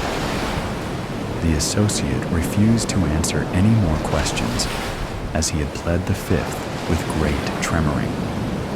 He was excused and escorted back to his home. The rest of the case was a jigsaw of events relayed by the media that left Lazarus with blood in the streets, controversies and conspiracies, and many unanswered questions. Several stores and storage facilities of fruit seeds were set ablaze over a course of 9 days. A week later, large crowds were running at large around the streets, whilst throwing glass bottles and broken pieces of concrete at vehicles and buildings. Citizens were set in a panic as droves of gang members washed upon them like a furious flood. The local police had to team up with the city's firefighters to stem the flow of violence, but they were outnumbered and could only give way yard by yard. The hospitals were soon filled to capacity with victims of the assaults, several of which were fatal. What caused this outburst? It turned out that it had to do with a bounty of 10 million carbon steel coins for the capture of Theo Baxton, with double if caught alive. Apparently, one of the heads of the gangs issued the order not long after the delivery of the boxes to the banks. A call was made from the bank once the packages were opened, citing fraud via forgery and non-delivery of goods, followed by a plea for help against an all-out mob assault. The police noted that none of the perpetrators used any weapons outside of the bank's own supplies, from chairs to pens and even magazines, with hysterical employees reporting threats against the traitor, the embezzling rat, with maledictions attached. Theo himself was unable to be reached, for he was no longer in Lazarus. Another of his associates, before dying of his wounds in one of the hospitals mentioned earlier, only uttered this: "Had to get him out. He, not in the wrong. Framed. Got him out to a friend. Gotta find Enzo." The assessment by the city's detectives were as followed. Theo was made aware of the goods inside of the containers, which turned out to be lead bars. He was made to lay low as the Cater Kings tried once more to keep the peace. The turmoil was spiraling off the rails, and the Kings were placed in the spotlight. The head of the Cater Kings, who also remains anonymous, promised the others that he would provide them with the guilty party members, i.e., he was going to offer Theo up as a sacrifice. Theo was made aware of this by one or more of his associates, official or on the outside yet on his payroll, and had to arrange for departure. Then came the arson, and that pushed everyone over the edge in desperation, especially with the bounty issued and made public despite the denial of the gang leaders giving such an outcry. Theo and company had to fight their way out of his flat and office to the getaway vehicle, which had to blow through pockets of people, as obtained from the records of different doctors overseeing patients who were all victims to the same speeding car that bowled them onto the streets. All good things must come to an end, and for a young man with a talent for numbers, it was almost curtains. About 900 people were admitted to the hospitals, with 88 losing their lives. Amongst the lost were 13 cops, 15 firefighters, 9 store owners, and a mixture of citizens and gang members. In the aftermath of one of the darkest moments of Lazarus, the questions still rebound about the roads and haunts. Who was Enzo? Who really sent the bounty, if not any of the gang leaders? Where was the money? Where is Theo Baxton? Until the young accountant is apprehended, no one knows. There is doubt that even he will know. Authorities are looking as far as the coastlines, but so are many a gang member, with the Cater Kings intent on making good of their promise. Once, a city of angels was promised. Now, a den of devils has been erected, and it calls out for nothing less than vengeance, hoodwinked. The only thing worse than tracing a witness 5 years after is to find out he has forgotten all about the crime, or at least the bits that matter. But Detective Syed was no greenhorn. He smiled at the 19-year-old who was sitting across the table devouring his second plate of chicken cafriel. "So, is the chicken tangy enough?" "Yes, Detective." "Thank you for buying me lunch." Daniel D'Souza grinned, his cheeks still plump with the spicy treat tucked in. "Not at all. Thanks for agreeing to meet me here." Detective Syed swirled the sparkling water, then took another swig. It was a hot April afternoon, and Baga Beach looked bare. "I know it's hard for you to talk about it, but what you can tell me can save a life." The fork fell into the green sauce, and the young man picked it back up. He wiped the corners of his mouth with the paper napkin Britos had stacked at every table, and met Detective Syed's gaze. "Sir, I was just 14 at the time, and was visiting my uncle, and helped him in his gallery that sold souvenirs and other knickknacks." Detective Syed completed the statement and cataloged the antiques. It was off-season, and he had very few customers walking in. "So, you used to stay till the shop closed in the evening?" "Yes." "And what time would it close?" "All shops in Panaji close around 8 p.m. "I thought you knew it," the youngster snorted. So, you closed at 8 p.m. every evening? Yes. No exceptions? Not any that I can recall?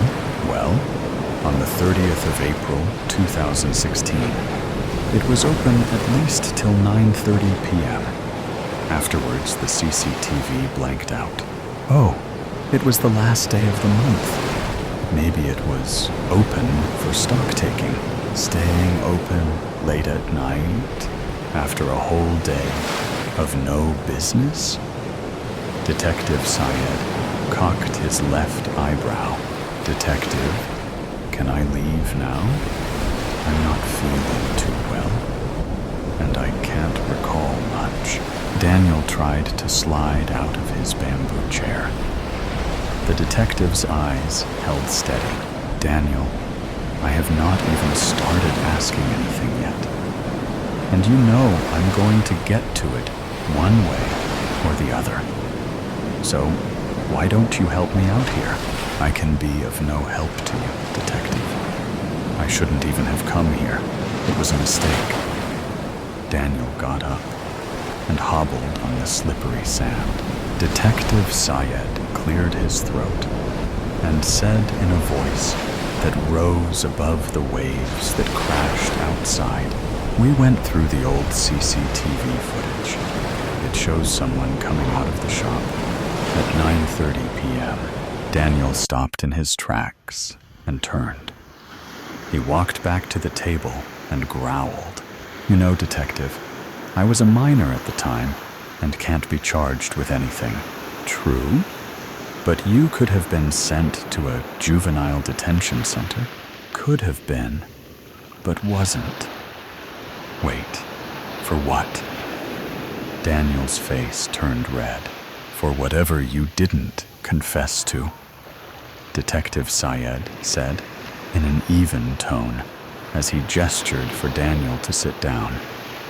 We are not here to talk about it, though. We are here to discuss the footage we got from Tanishq Jewelry 3 days ago. Daniel's sported the same look as the fish kept on the ice at the entrance. So, Daniel, how about you sit down and I'll order you a bibinka? No, thanks. I'm full. What is it that you want to know? Daniel, on the night of 30th April 2016, between 9 to 10 p.m., robbers drilled a hole in the back wall of Swarna Jewelers and hauled the stuff worth INR 8 crore with them. As you already know, it's next to Pablo's gallery. You didn't hear anything? No. As my uncle said at the time, I was not there. Daniel rasped through a clenched jaw, which we know now is not true. How can you say that? I'm sure many own a hoodie of the same brand, but I'm sure they will not be wearing one on a humid April night. And who said anything about a hoodie? What hoodie? Daniel countered. Detective Syed let out a chuckle. He knew it was the best antidote for teenage bravado. Okay, the same one that the CCTV outside Tanishq captured 3 days ago. This one should be easier to remember. Daniel's face turned pale. What is the connection between the two? You tell me. The detective parlayed in a calm voice. Okay, I was helping my uncle at the store the night Swarna Jewelers was looted. But I swear, we didn't hear a thing. We had almost finished when a man in a dark blue hoodie turned up at the store asking for a lighter. He was wearing shades, and I found that suspicious. He didn't realize I was watching him as he took out his wallet and dropped a gun. My uncle at the register could not see it, but I did. The vase in my hand fell, and the next moment, the gun was pointed at me. Okay, what happened next? I can't remember what exactly happened. Daniel's eyes were like the floodgates about to be opened. Detective Syed leaned back on his tubby chair. rocked the back of his head in his knitted hands, and cajoled. Take a deep breath and try again. That bebinka is still on the offer? I think my uncle begged him to spare me. The man asked us to turn off the CCTV and stay in the shop, and left. Was that what happened? Yes. And you left the city the next day to return after 5 years? Yes. Only the new CCTV footage we found from Tanishk across the street tells a different story. Detective Syed leaned forward and drummed his fingers on the table. Which is? Daniel sniggered. The man in the hoodie never walked out of the gallery. Daniel's eyes went wide. But you said you saw him walk out. No, it was a 14-year-old who walked out wearing a dead man's hoodie. Daniel gulped air. Detective Syed half shut his eyes, scratched his chin, and continued, and walked back into Tanishk's store 3 days ago. And quite possibly other places across Goa before that. I have a theory. He was tracked down by the fellow robbers of the dead man. They made him an offer he could not refuse. Be a part of their gang, or go to juvie for murder. Daniel's face went blank. He whispered in a trembling voice, nice theory. I came back as I got admission into a college in the city, which is a nice cover-up. Daniel, you don't have to tell me what happened at the gallery that night. And I think I know the reason why you wore the same hoodie. Which is? Supposing your theory is correct, you wanted to be rescued. Is that a possibility? Daniel's eyes begged, still too scared to be hopeful. Yes, if you can help nab the gang and finish eating bebinka, a life of regret. When Raj had stealthily installed the iSpy 200 Vision Plus device on his wife's prescription glasses 2 weeks ago, he had no idea the device would enable him to watch and hear from her perspective, in a way relive her last day alive. It was this morning Raj had received the Blue Dart courier with the pen drive containing the recording of the last day of Mira's life, her first and only day of wearing her glasses with the iSpy installed, just before the horrific car accident in which her car had been hit on the rear by another fast-moving vehicle. The police believed it to be a truck or a bus. Mira's Ford Endeavor had spiraled out of control and plunged into the river beside the road where she had drowned before she could be rescued. When her car had been pulled out, Raj had collected her things, including her glasses, and sent them to the technical facility of the iSpy Corporation in Mumbai, where the team had extracted the audio and video recorded on the device and mailed the file to Raj on a pen drive, along with a hefty check for their services. Taking a deep breath, Raj poured himself a glass of Sauvignon Blanc, which also happened to be Mira's favorite wine, for he needed his courage for what he was about to do. 3 large gulps and soothing warmth in his throat equipped him the nerve to plug in the pen drive and click on the folder dated July 24th, 2021. Wondering what their 16-year-old daughter Hina would think of this blatant breach of his wife's privacy. Raj pressed the play key The world came into focus with dainty hands, with black painted fingernails, placing the glasses over a nose. The camera panned to the left and focused on the other side of the bed, where a portly man lay sleeping, with his mouth slightly agape. Raj watched the laptop screen, with his heart racing, as Meera leaned closer and kissed his bearded face before wrapping her gown around her body and proceeding towards the bathroom. He paused and watched the affectionate gesture again, frowning. He must have been fast asleep because he didn't remember his wife kissing him in the past 3 months. Not since his near-fatal heart attack. Was there a corner of her heart that still loved him, even though she was cheating on him? Raj shrugged the thought away, and taking another sip of the wine, resumed playing the video.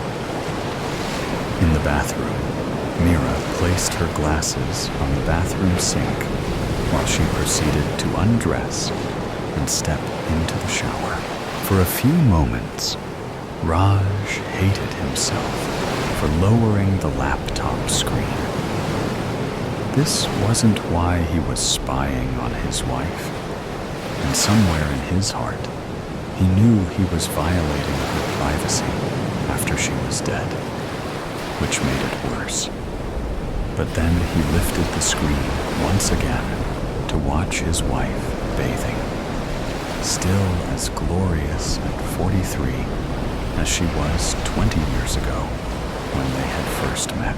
Raj couldn't credit her genes for her fitness levels, for her 2 sisters were both overweight and looked 10 years older than their age. The credit was all Meera's.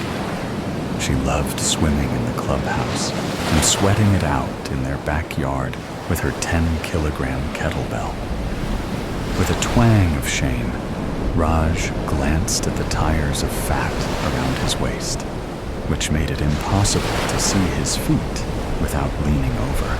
Maybe he deserved a wife who cheated on him.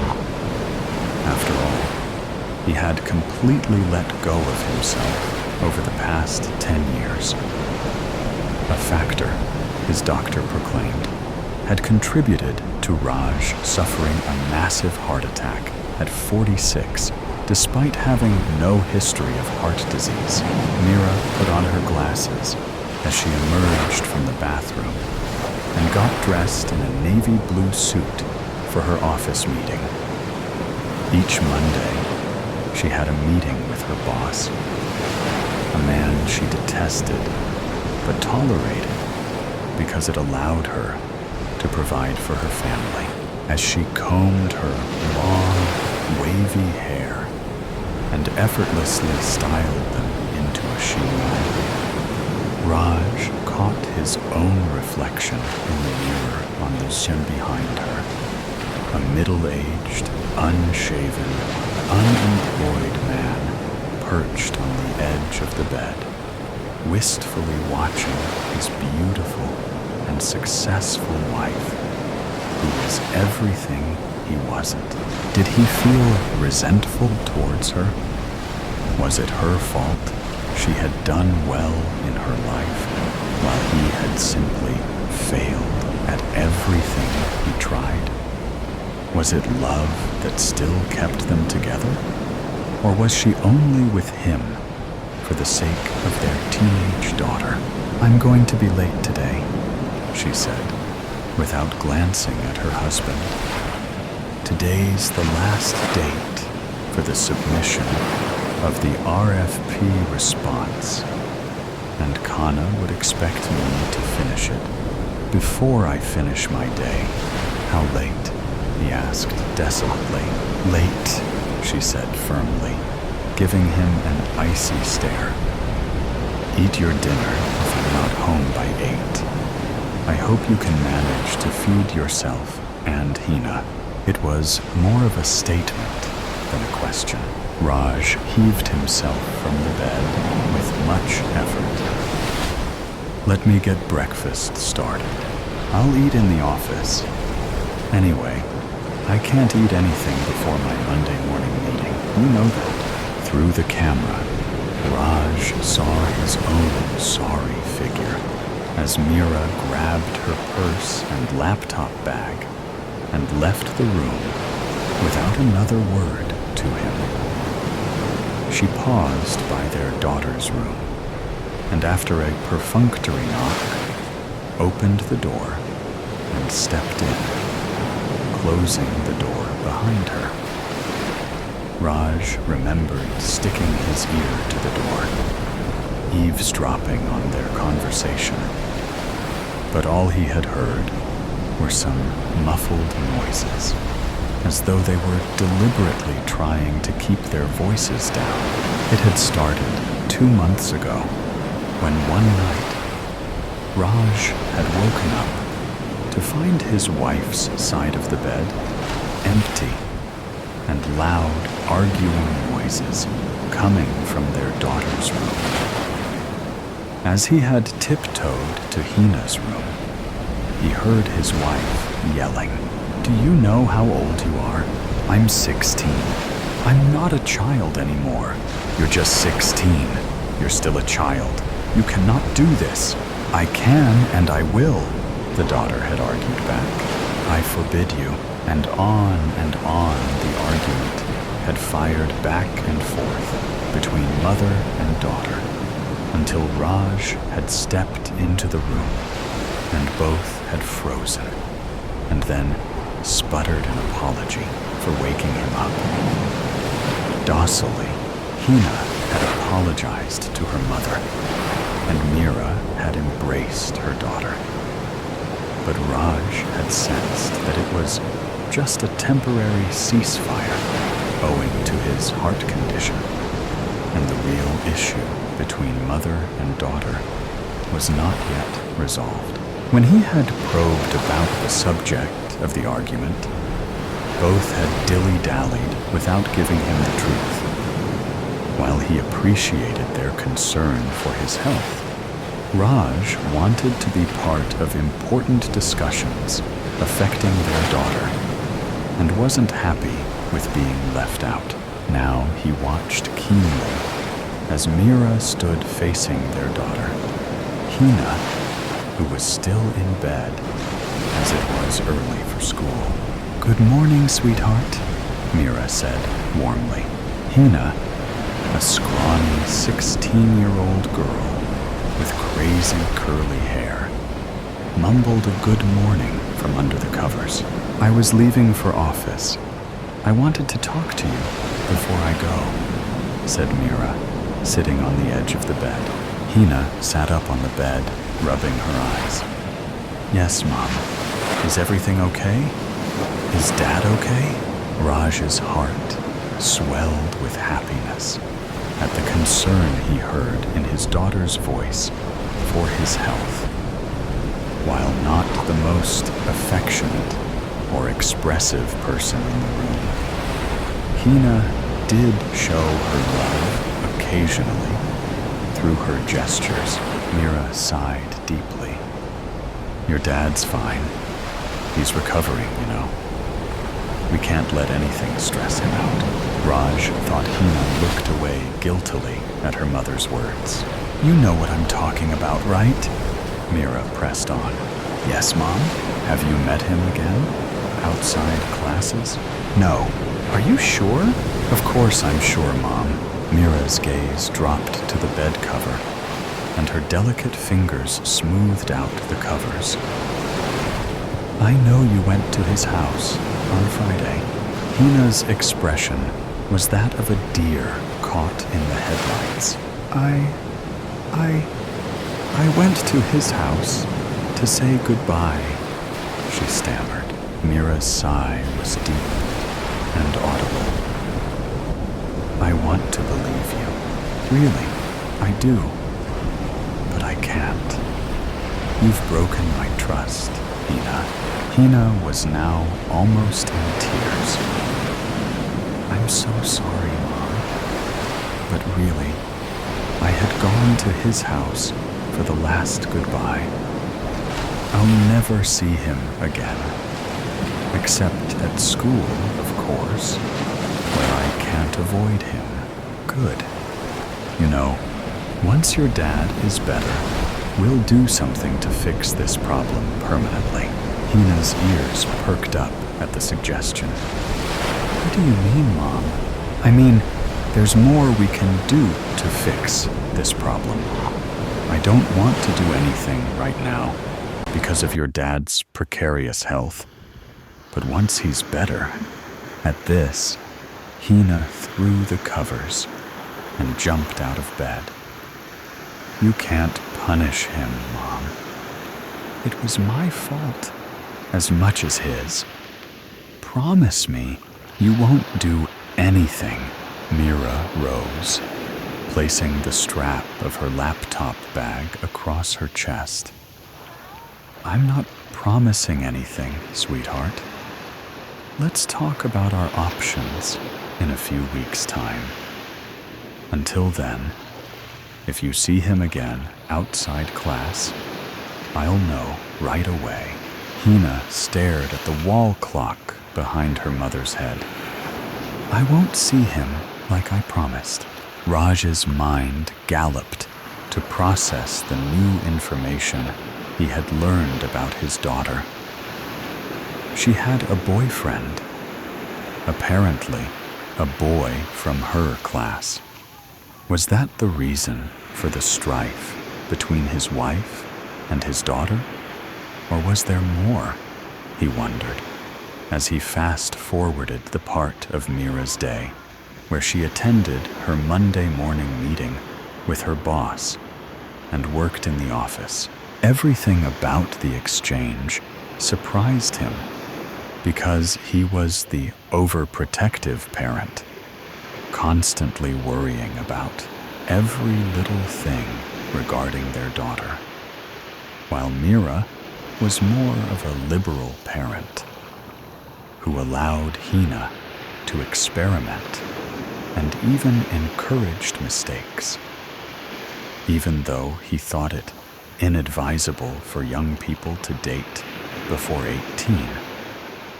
What Hina was going through was completely natural and expected. Why had his wife freaked out so much on finding out about Hina's boyfriend? Resuming the video from the point where Mira got into her Ford Endeavor after leaving office, Raj watched keenly as she checked her freshly applied lipstick in the rearview mirror and used her dainty hands to smooth her hair and tuck some wild strands behind her ear.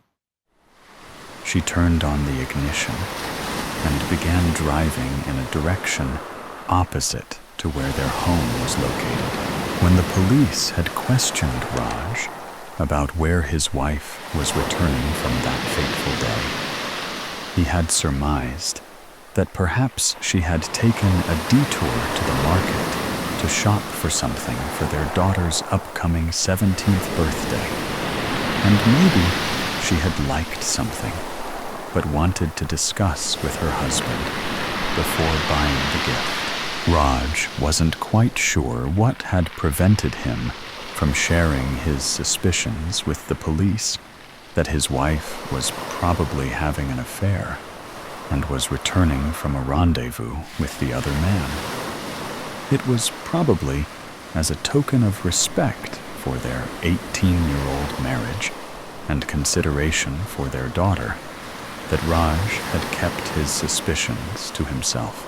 With rapt attention, Raj watched the curve of the river, hugging the road, and the familiar city roads zipping past the fast-moving vehicle. As he expected, the car moved through the South City Market and towards the residential area next to it. Mira parked the car behind a dented Mahindra XUV 500, parked in the parking space, and stepped out with her purse over her shoulder.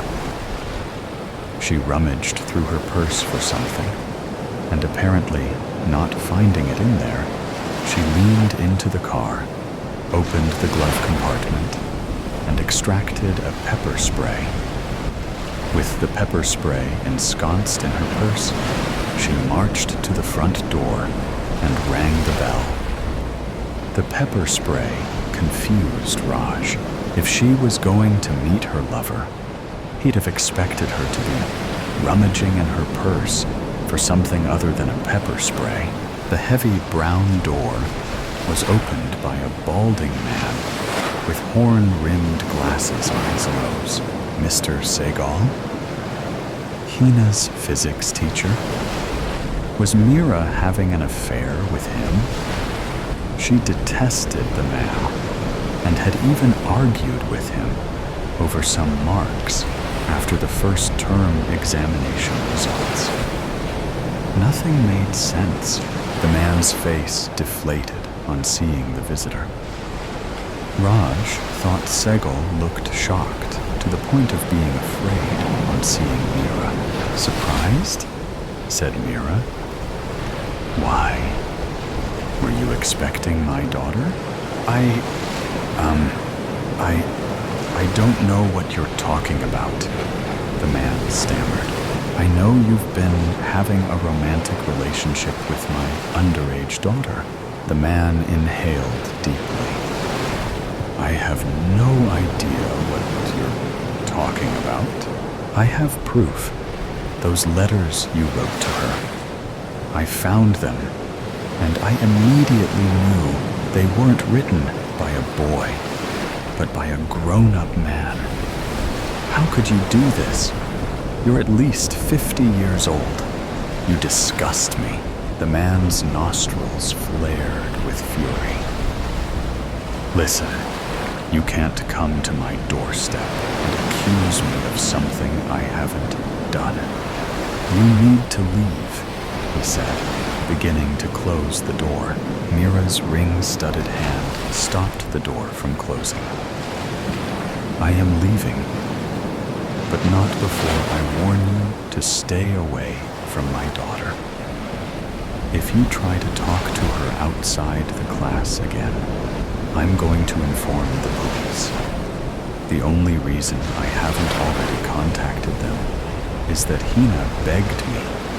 She begged me to let it go, and... Mira paused. The man was peering from behind the half-closed door with his narrowed eyes. And what? Mira sighed deeply. And nothing. I'm not calling the police right now because of my husband, who is ill. I don't want him to know about this mess. But if you contact my daughter again, I'll have no option but to call the police. Raj's world was spinning around him. So this was what the mother-daughter arguments were about.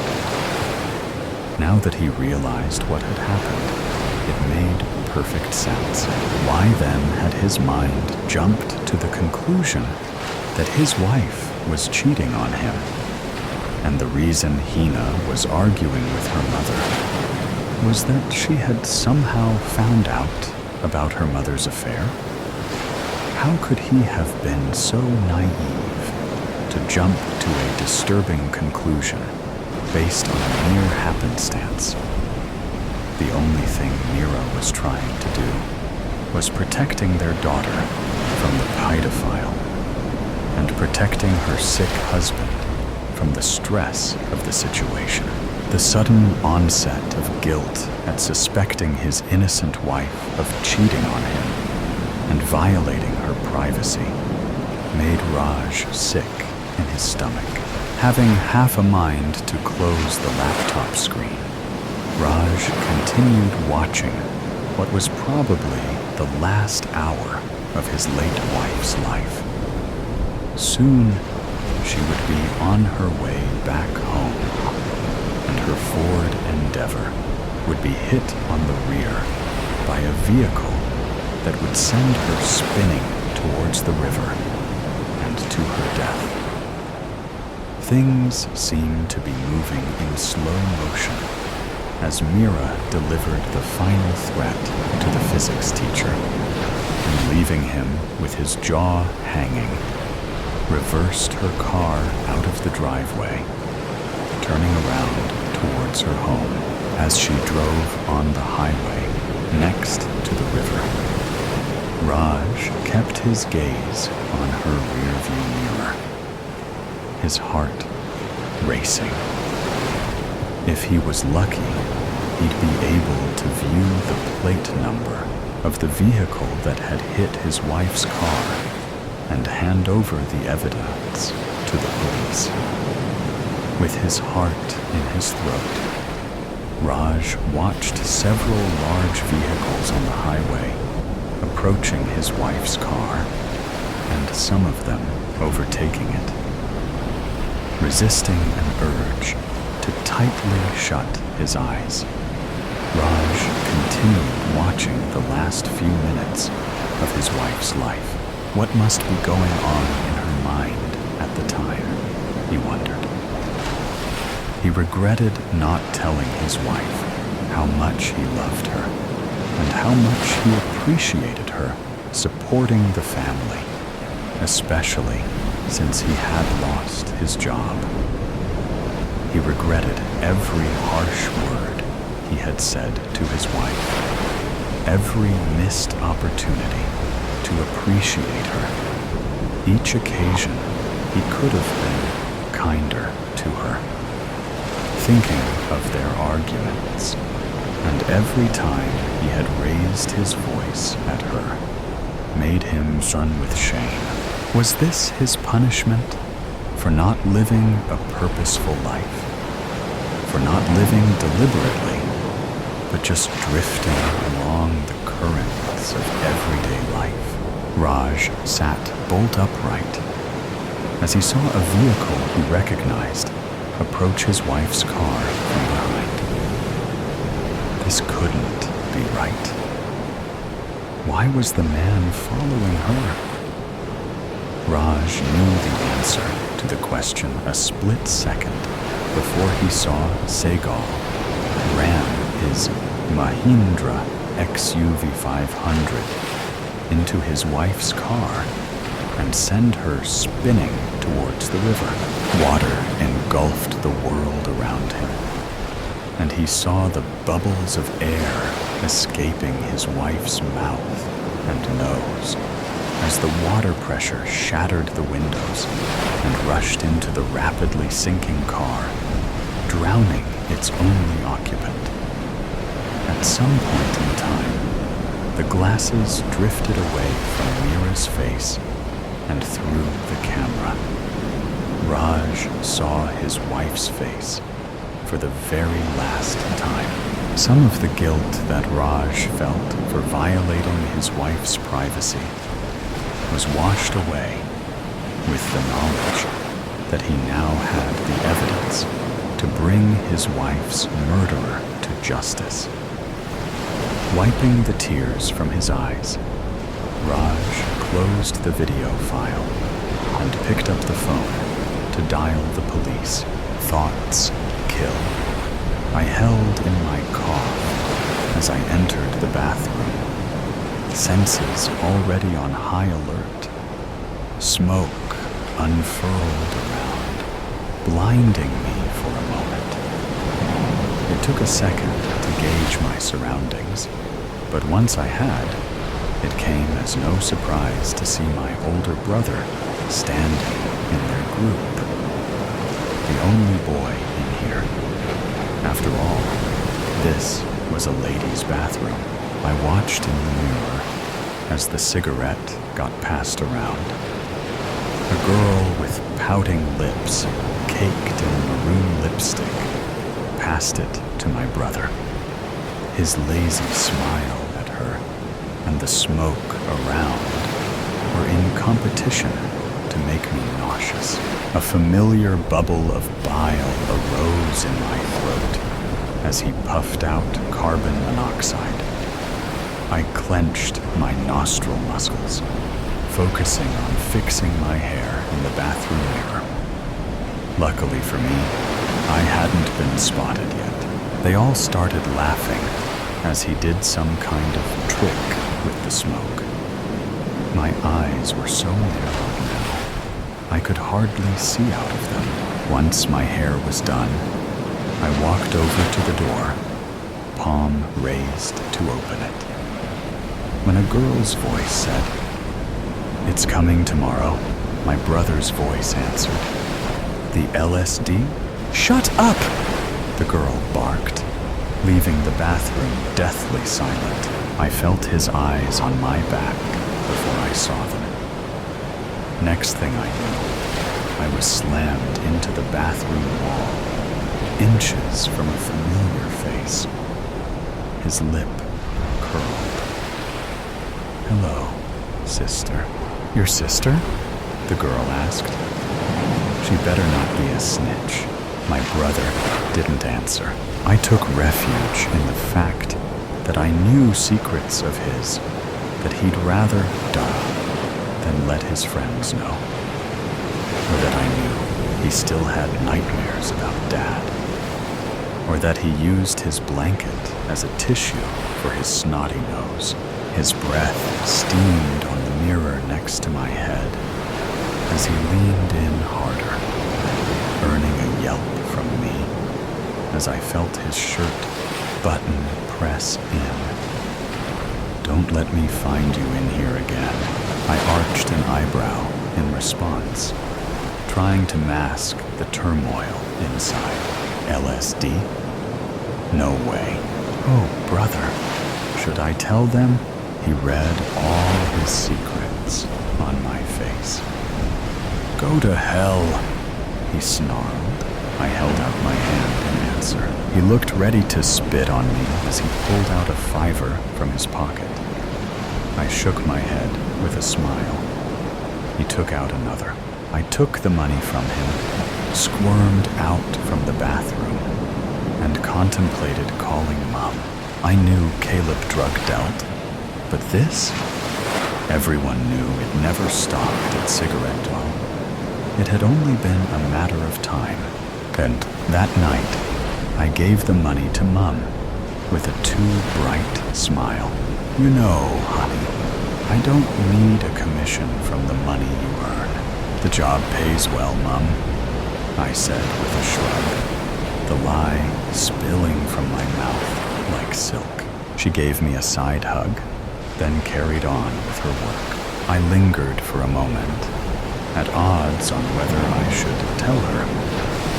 But when I saw her eyebrows sink into a furrow, her lips into a frown, I decided that she had enough on her plate. When the front door slammed, indicating my brother was home from God knows where, neither my mom nor I left our rooms to greet him. The ritual had been long gone since Dad had left. Well, Dad's hello was more actions than words to Caleb. I can't deny that I hadn't felt the want to stop him all the time. Hearing his footsteps outside my door, a feeling of hate so red clouded my mind that I found it hard to breathe. Mum was at the epicenter of it all. Her money had all been stolen by him for the drugs he was addicted to, then played off as a fraud. I was simply recycling the money back to the owner. It was tough falling asleep that night, knowing I couldn't stop what was going to happen tomorrow. But even if I could, I wouldn't. I wanted him to hit rock bottom. That was the only hope for change for him. And maybe that made me a sucky person hell, the worst person. But it's what he deserved in my eyes. The pain I saw flit on my mother's eyes when he'd come home drunk a few weeks ago was enough to make my fiery personality want to put a bullet through his heart. I avoided that bathroom at all costs on Tuesday. There was no way I'd be near choked again. I'd had to cover the bruises from yesterday up with a woolen scarf. In summer, I looked like a right idiot. School went smoothly. Well, as smoothly as a high school day in America can possibly go. And then I was home. I put my phone on D&D, the thoughts running through my mind, demanding instant attention. Being home alone was one of my favorite things. Just my mind and I. I sat on my windowsill, watching the city below me. There was something so serene in feeling the wind play on your face, to be isolated, but to also see hundreds of people below you, hustling around. I wonder if this is how God feels. I don't know how long I sat there for, but when I next opened my eyes, the sky was pitch black, and the city was now bustling with partygoers dressed in sparkling dresses with equally shiny champagne glasses in hand. I quickly climbed inside, wondering why my mum hadn't called for me yet. But then I heard a noise from her room. I hadn't realized how tight my chest had gotten, but it loosened as I felt her presence in the house. Caleb wasn't home yet. "Mom?" I asked, tentatively pushing her door open with a toe. I got a shock when I saw her bloodshot eyes turn up to look at me, tears streaming down and mixing with her mascara. I rushed to her side. "Mom? What's wrong?" I asked, a little forcefully, the panic already rising. Her eyes held mine as she whispered the words I thought I'd never hear. "Caleb is dead." The phone finally rang. It had been 5 days. The investigators said they'd call once they found out what had happened. "LSD doesn't kill," I murmured to myself, over and over. "But it doesn't change the fact of what happened." "Hello?" I answered, words tasting weird on my mouth after not talking for nearly a week. "Is your mother there?" I passed the phone to my already crying mom, leaning in to listen over her shoulder. I only got bits and pieces. 5 minutes later, my mother put down the phone, hand still trembling. "It wasn't LSD. He didn't take LSD. So he took something else?" She shook her head, her throat bobbing as she swallowed a sob. "The supplier sold them a synthetic drug as LSD. I had one goal. One, to put that supplier behind bars for the rest of his life. Maybe that would take away the guilt that I practically killed my own brother. The chance of a half-dead man and Dr. Jane White sound filled the living room as Jane struggled to find her TV remote. Soft pillows scattered all over the carpet, leaving a minimal space for Jane to stomp around angrily. She never liked the white sound. Haunting as it is, Jane tried to calm herself and collect memories of where she placed her TV remote. Her hand slips into the crease and the fold of her sofa, grasping at the empty space in between. Jane moved her hand slowly to the corner of her sofa, and her hand finally hit something. She grabbed the object, and surprised when she saw it was her remote, aging with the dust that have resided inside her sofa. Relieve. Welcome her as she turned the TV off. Something heavy still tugging at her mind. If she hadn't been working so late, she might not miss her favorite show again this week. A soft tune started to pull her way from her tired mind. Jane rise to find her phone. Ugh, again? Why do I keep forgetting my things? Her lovely mother would be laughing at her for such silly behavior a doctor can have. Jane suddenly misses her. It's been 5 years since her mother passed away. Yet her laughter and smile still here with Jane.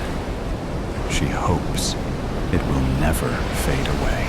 Jane lifts her foot carefully to walk between the messy pillows, focusing herself on the tunes from her phone. One missed call had waited for her before another call struck. Jane was shocked that her cousin was the caller, for it was highly unusual of Charles to call late at night. Wave of panic came knocking before Jane braced herself to pick up the call. Hello, Jane? Charles's voice was shaky. Panic surged through Jane completely. Charles, are you okay? Jane started to walk away from her living room. I need help, Jane. Can you come to my house right now and bring your medical bag? Please, Jane. A lightning strike her heart, and Jane ran to her room upstairs. I'll be there. Don't worry, Charles. You're going to be okay. She hated to ask questions, especially the ones she knew she won't like the answer. Charles had a dire reason why to call Jane that night. They were close when they were kids. Their memories of childhood are blended together. Not a single memory without each other. Jane was driving at a high speed because the stream in her head won't stop worrying about Charles. She had tried to blur it out, just like every bloody wound she had to stitch, and every smile she had to put at the end of it all. She won't be okay at the end of the road for this, but being a doctor and a friend for Jane means more than her mental state. What become of it is that Jane can only feel the cold wind of the night. No more warmth. Every time she looked at the mirror, all she can think about is how dark her eyes are and what people might think happened to her when they saw it. Jane slowed down her car as she drives towards the house gate. For a businessman, Charles was very successful. Family and friends never knew what he was selling or buying to be this rich, almost drowning in his own gold, really. The gate automatically moved to open up a path for guests. Optical sensors and cameras cover every inch of the house entry, watching its newcomer every day. Authentic English patterns made the dark metals of the gate seem stronger unbreakable, solid walls keeping the vulnerable secrets safe within. Smoke diffused and expanded from his cigarette as Jane watched an old man waiting for her at the lobby. A familiar face running close behind him. Charles. Quick! Chandelier lights glimmer above. Its reflection made Jane's dark red hair burns with shades of amber. Jane rushed inside the grand house, certain of her steps. Diving into the role of Dr. Jane again, blood trails all over the white marble of the house. Charles lead the way into a dark hall, then down the stairs. The room was more like a morgue than a basement, or maybe a combination of both. Jane can't tell why Charles has this odd room. She was expecting a knife cut, or maybe a sprained ankle, rather than a grim room. That smell of blood and alcohol. Charles seemed fine and had no difficulties in movement when Jane saw him. Another man had been waiting instead of those images of Charles hurting. His skin was pale despite having a bronze tone. Bluish shade of his lips and under eyes removed the warmth of a living man. He had lost a lot of blood. Jane began to worry that he might not survive. Charles held the man's hand as he waited for Jane to prepare her kit.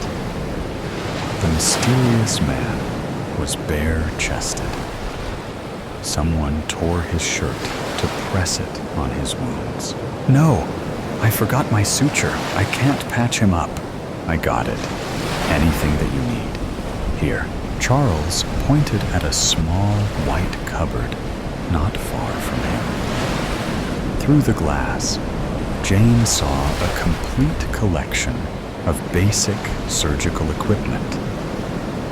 She stopped for a moment, wondering how come a normal businessman own a complete surgical equipment. Maybe countless times he had been in this situation. Jane, hurry, please.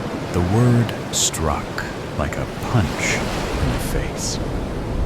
Jane does not want to let her suspicion rise and get the best of her. The mysterious man needed Dr. Jane, and that is what he will get. Jane laid all the medical equipment on the table next to the surgical bed. One thing was missing from Charles's collection: the anesthetic. You don't happen to have any anesthetic, do you? Jane feared the answer to her own question. His ocean eyes moved from left to right in distress, trying to figure something out, debating a will within himself. A simple head shake is what he gave in the end. Jane tried to collect herself and keep a steady state, both for herself and Charles. She hates to see someone hurt, and she hates to be the one doing the hurting. There's no one in the room but the three of them. That gave Jane an unexpected relief. Slowly, and one by one, she overcome the surgery. Aseptic conditions before reaching for the gloves and mask. Deep breaths before examining the wound. A small pause before sanitizing it with iodine. The brown liquid trickled down from each side of the wound. His right shoulder was the first one she cleaned, then the one above the abdomen. a little to the left, almost to the heart. Whoever struck this man have planned the attack, explicitly to weaken this man before struck his heart. Jane examined the red line on his shoulder. It was clean, very sharp object, not too wide, not too deep. The angle of it looked like there was a struggle before the object wounded his skin. A gash under his eyes said the same thing, but the object seems to be blunt. Bruises accompanied his jaw and cheekbones. As the time passed by, Jane worried that his features will match his bruises. If she can be fast enough, maybe this man will live. Jane started to understand the rhythm of Charles's breathing. He was so still when Jane punctured the first needle to stitch the man's right shoulder. Then Charles started to ease up when she moved to the next wound, closing each bloody gap, step by step. All the hours spent at the hospital always meant something to her. It is not only to fix physically, but also mentally. People got attached to so many things in their life. Countless things. They can't properly heal until there is nothing left but the old traces of scar. As a surgeon, Jane always felt she fixed people, gave them a help to heal. Fixing and giving. That is all there ever was. Helping people to find their strength again. Grow from their experience. She was there when a mother cried for her dead son.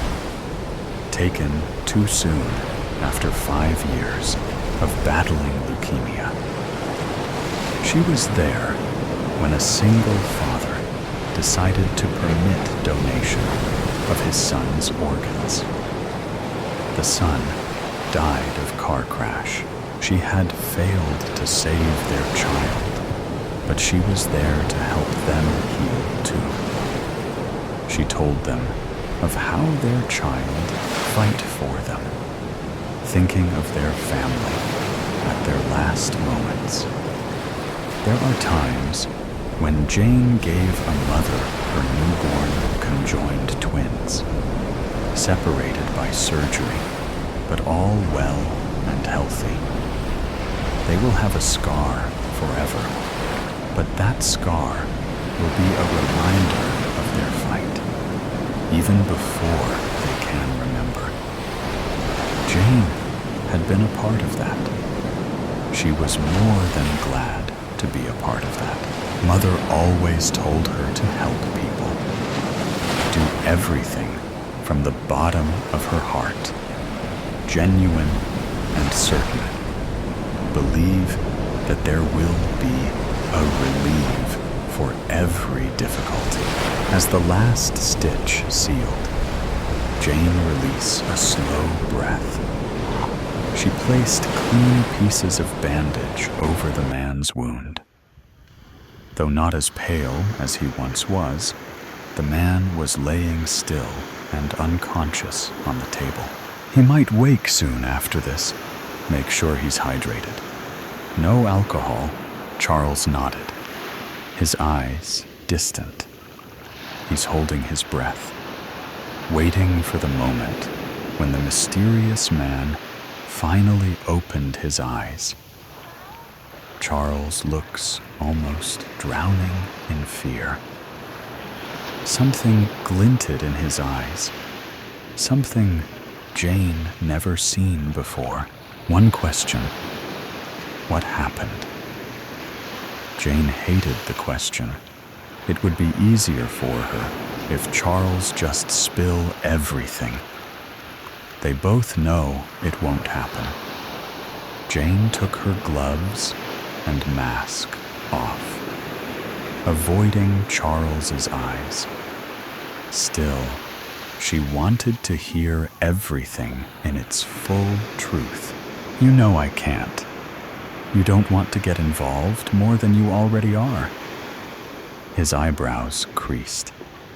Anger and regret rise up in him at the same time, waiting for Charles to open the door and release them. For so many reasons, he deserves to feel that way tonight. Okay, it's obvious, Charles. Her eyes darted to him. Jane realized tears had gathered in his eyes and slowly spilling out. What do you mean? Charles ran a hand through his hair. Memories, uninvited, flashing in his brain. If you're going to play game of secrets, so be it. There is a long and dangerous story behind this. Jane, sure of it. It is not her place to push Charles. A shallow understanding came for her, like leeches. Heavy for now, but light for later, she thought. He got some deep wounds. He barely makes it. At least, if you care about him, you'll need me again. What had the help meant? What was the urging reason for a woman to save a mysterious, half-dead man in the middle of the night? Something in her awakened. A warrior, ready to take everything by the tip of her spear. Jane saved a man. She will give him medications, help him gain his health again, a chance to build again. Jane feared the chance will take chances. Can it be real? Had she just saved a criminal's life? What does the fixing and giving means now? Stream of thoughts had preceded her kind intentions, leaving the cold and soundless room behind her. Jane walked away, bloody hands. The night was pitch black because the moon was too shy to come out from the clouds. With a restless heart, I stood there, waiting for my brother. I knew what I am doing is a sin, but sometimes the path of sin is the only path forward. I agreed to this for Mom. She really needs my help. I broke the window. Come on, it's time. I have a bad feeling about this. Don't you want to help Mom? He always uses the mom card. Do I love my mom? Yes, I do. But that doesn't mean what we're doing is right.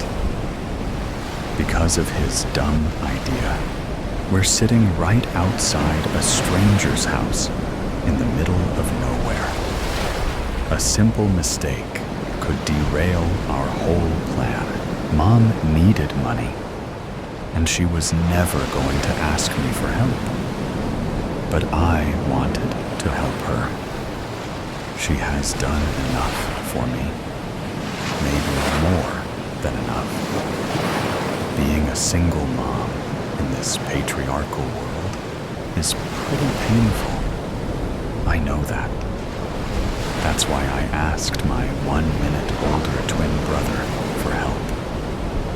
Never did I think he would come up with a plan for a heist to save the family.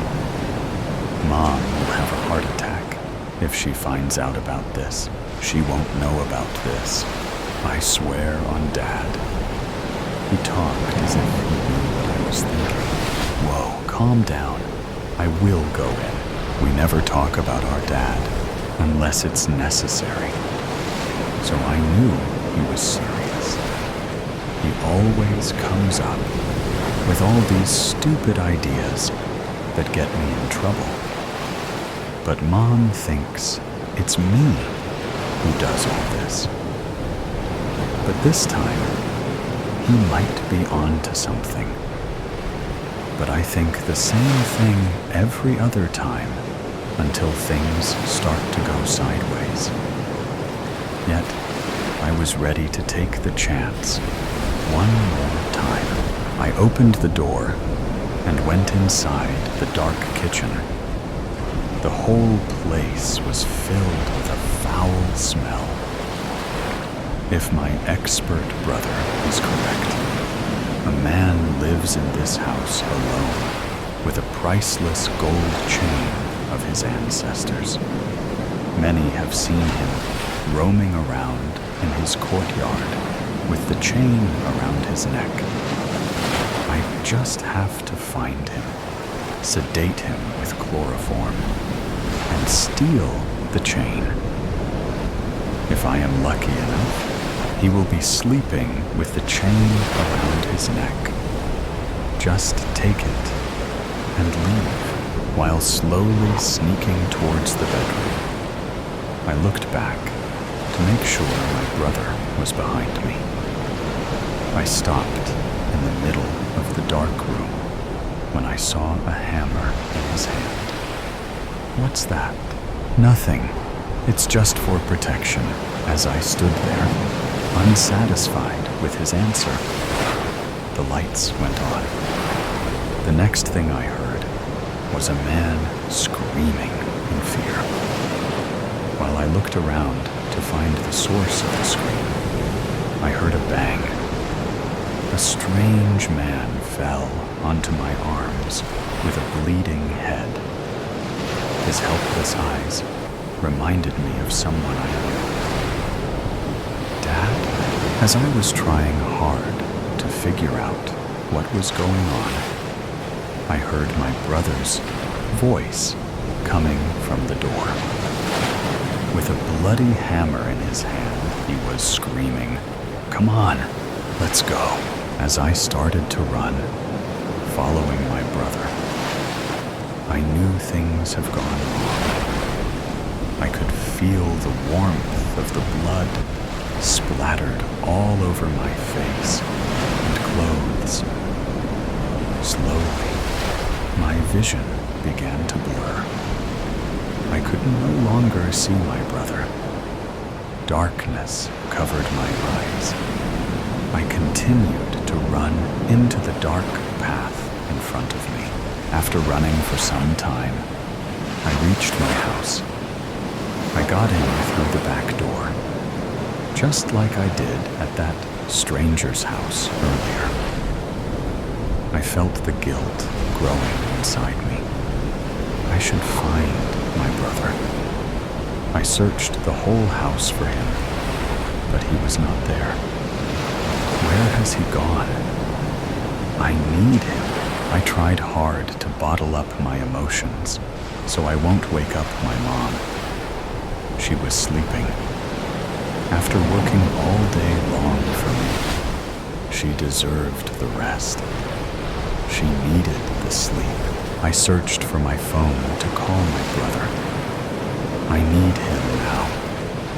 The eyes of the man began to haunt me. I could feel my mind going out of control. I couldn't handle it. The phone was not in my pocket. It was there. It was there when I went inside the man's house. It must have slipped out. I bit hard on my arm to feel some pain. I fucked up big time. Mom's going to lose it when the police come for me. She won't take it. She can't take it. I began to hear sirens from far away. Where is my brother? Where is he when I need him? I felt a sudden weight in my left arm. It was the hammer, soaked in warm blood. Wasn't it in his hands? I saw him run away with it How did it get here? My head began to spin. I could hear the sirens getting louder. The police are coming for me. They will drag me away from my mom. They are going to make her sad again. I won't let that happen. She doesn't deserve that. She doesn't deserve any of this. Free her. Free her from the pain you will cause. The pain she is about to feel. I could hear my twin brother again in my head. He always comes up with all these good ideas that get me in trouble. But this time, I think he is on to something. As I moved towards my snoring mom, I could hear the sirens nearing. I can't let them take me away from my mom. I smelled her beautiful black hair with the soothing smell of jasmine. I lifted the hammer as my brother told me. With a full swing, I bashed the hammer into her head. All of a sudden, the sirens in my head went silent. I stood there, looking at my hands, covered in my mom's warm blood.